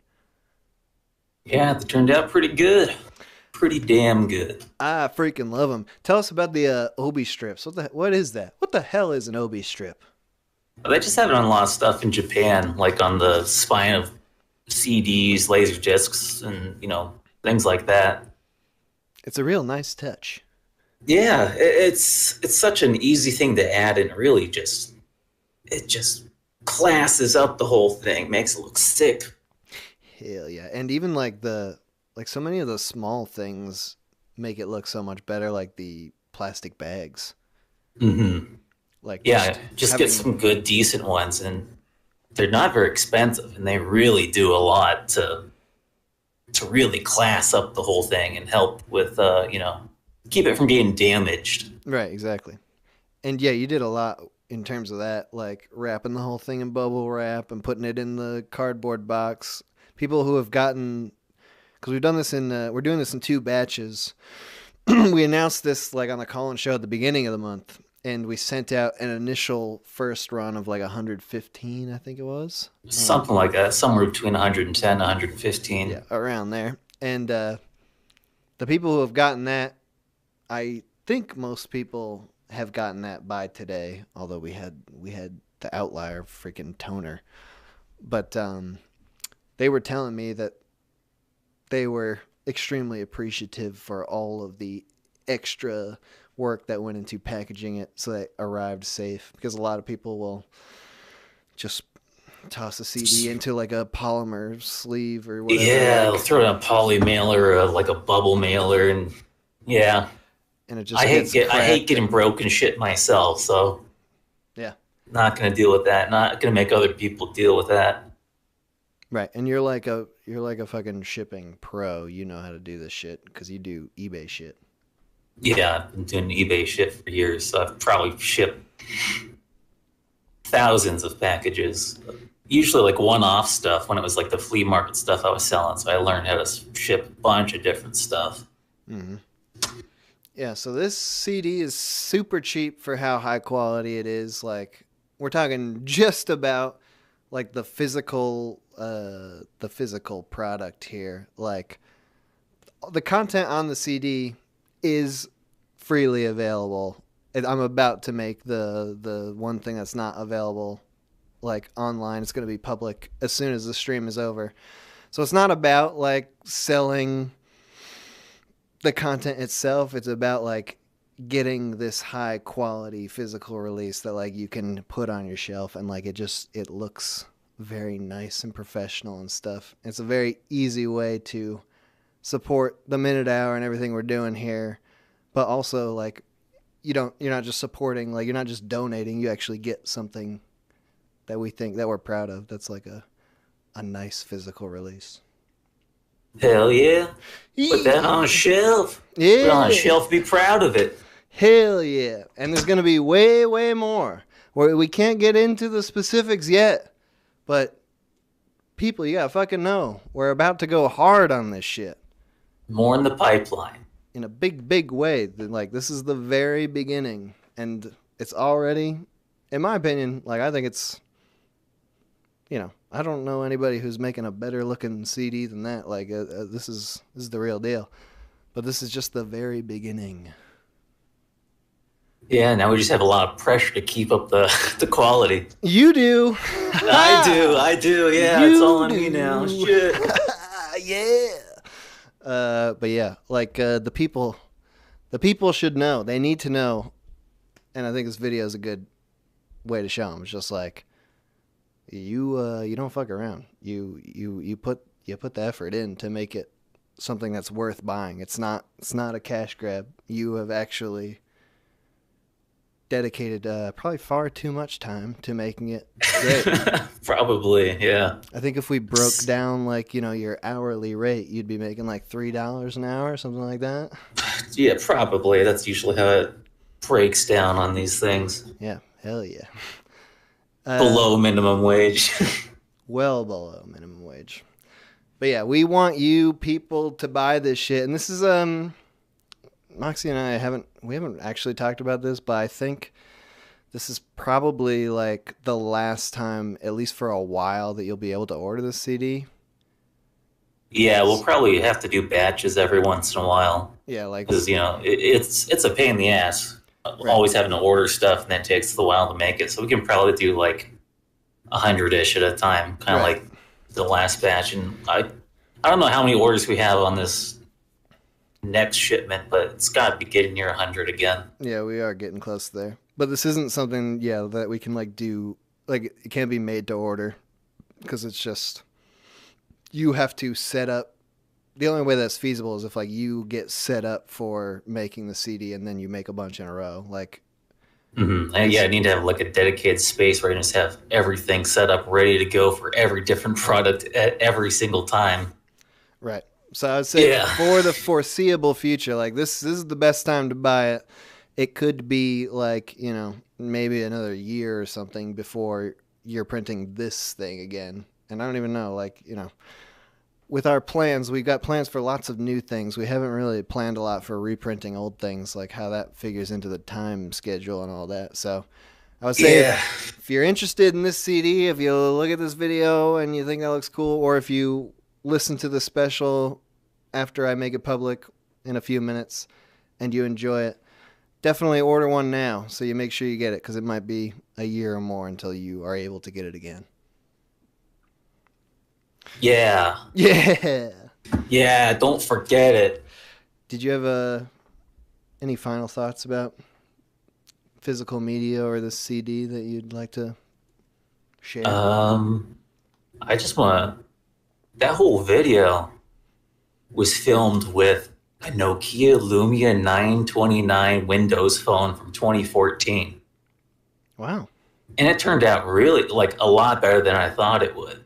And I also the audio was recorded with the phone too. Because normally I record separate audio. I was like, I don't want to deal with that shit. Right. I'll just put some background noise or something. But it's actually good. Blew my mind. That whole thing with $30 cell phone. Nuts. Even in 2014, they had like custom focus options. On the Nokia phones, they were doing that. But yeah, I can do like manual focus on it, autofocus. It's all filmed in 4K, so I could like crop it in a little bit to make it a 1080p with good the right framing that I wanted to get. Yeah, it's cool, man. What a phone! What a video! Hell yeah, what a phone! That's our next project. Is we're gonna be oh Jesus, releasing a new Nokia phone. I should just buy a bunch of phones and you can release an album on phones. It's just pre-built into on the SD card or whatever in there. Like, hey, you want the new album? You gotta buy a $40 phone. You have to buy one of Moxie's 100 old phones. That could be a good way to get rid of all those phones. Some of them, yeah. All right, then that's all good. I'm going to let you go here and just finish this stream off. Thanks again, Moxie, for doing all this work. I thank you personally and deeply from the bottom of my heart, and I know everyone else does too. Hell yeah. I'm pretty much just going to go to bed once this is done, because I was up till like 2 a.m. last night finishing that video. I'm wiped. Right. All right, so, nice. Hell yeah. Have a good night, dude. Yeah. Bye. See ya. Oh, teratoma appeared at the very end, but I cut him off. I can't. All right. So again, I'm about to end the stream in like 30 seconds. I will make the Marcus and Minkus Halloween special public on the TMH YouTube, so you can listen to that if you're interested. You can buy the CD. You can the link to buy it is in the description of this video. You go to minutehour.media, click on the store, click on CDs, and this is the only one because this is the first CD we've ever done. And, we're very proud of it. I'm very proud of it. I think Moxie did an awesome job, and this video that I'm showing is also going to be on the Minute Hour YouTube for a bit at least, so you can watch it. I think it's fascinating. To be honest, watching Moxie work. Look at all this shit. It's crazy. All right, everyone who called in, thank you very much. It's good talking about Halloween. Sorry, I started off on the negative foot of saying I hate Halloween. I don't really hate Halloween. I'm just talking about what I talk about my ass, basically. But I hope you have a great Halloween. Hope you enjoy your time doing whatever it is you do on Halloween. And I'm going to play just one last song to play us out. Again, the music is from Vanishing Amulet. their album Nocturnal Heritage. The HUD that you're looking at on the stream, the overlay is from Slouch. His channel is also linked in the description of this video. Very talented animator. And that's it. See y'all soon.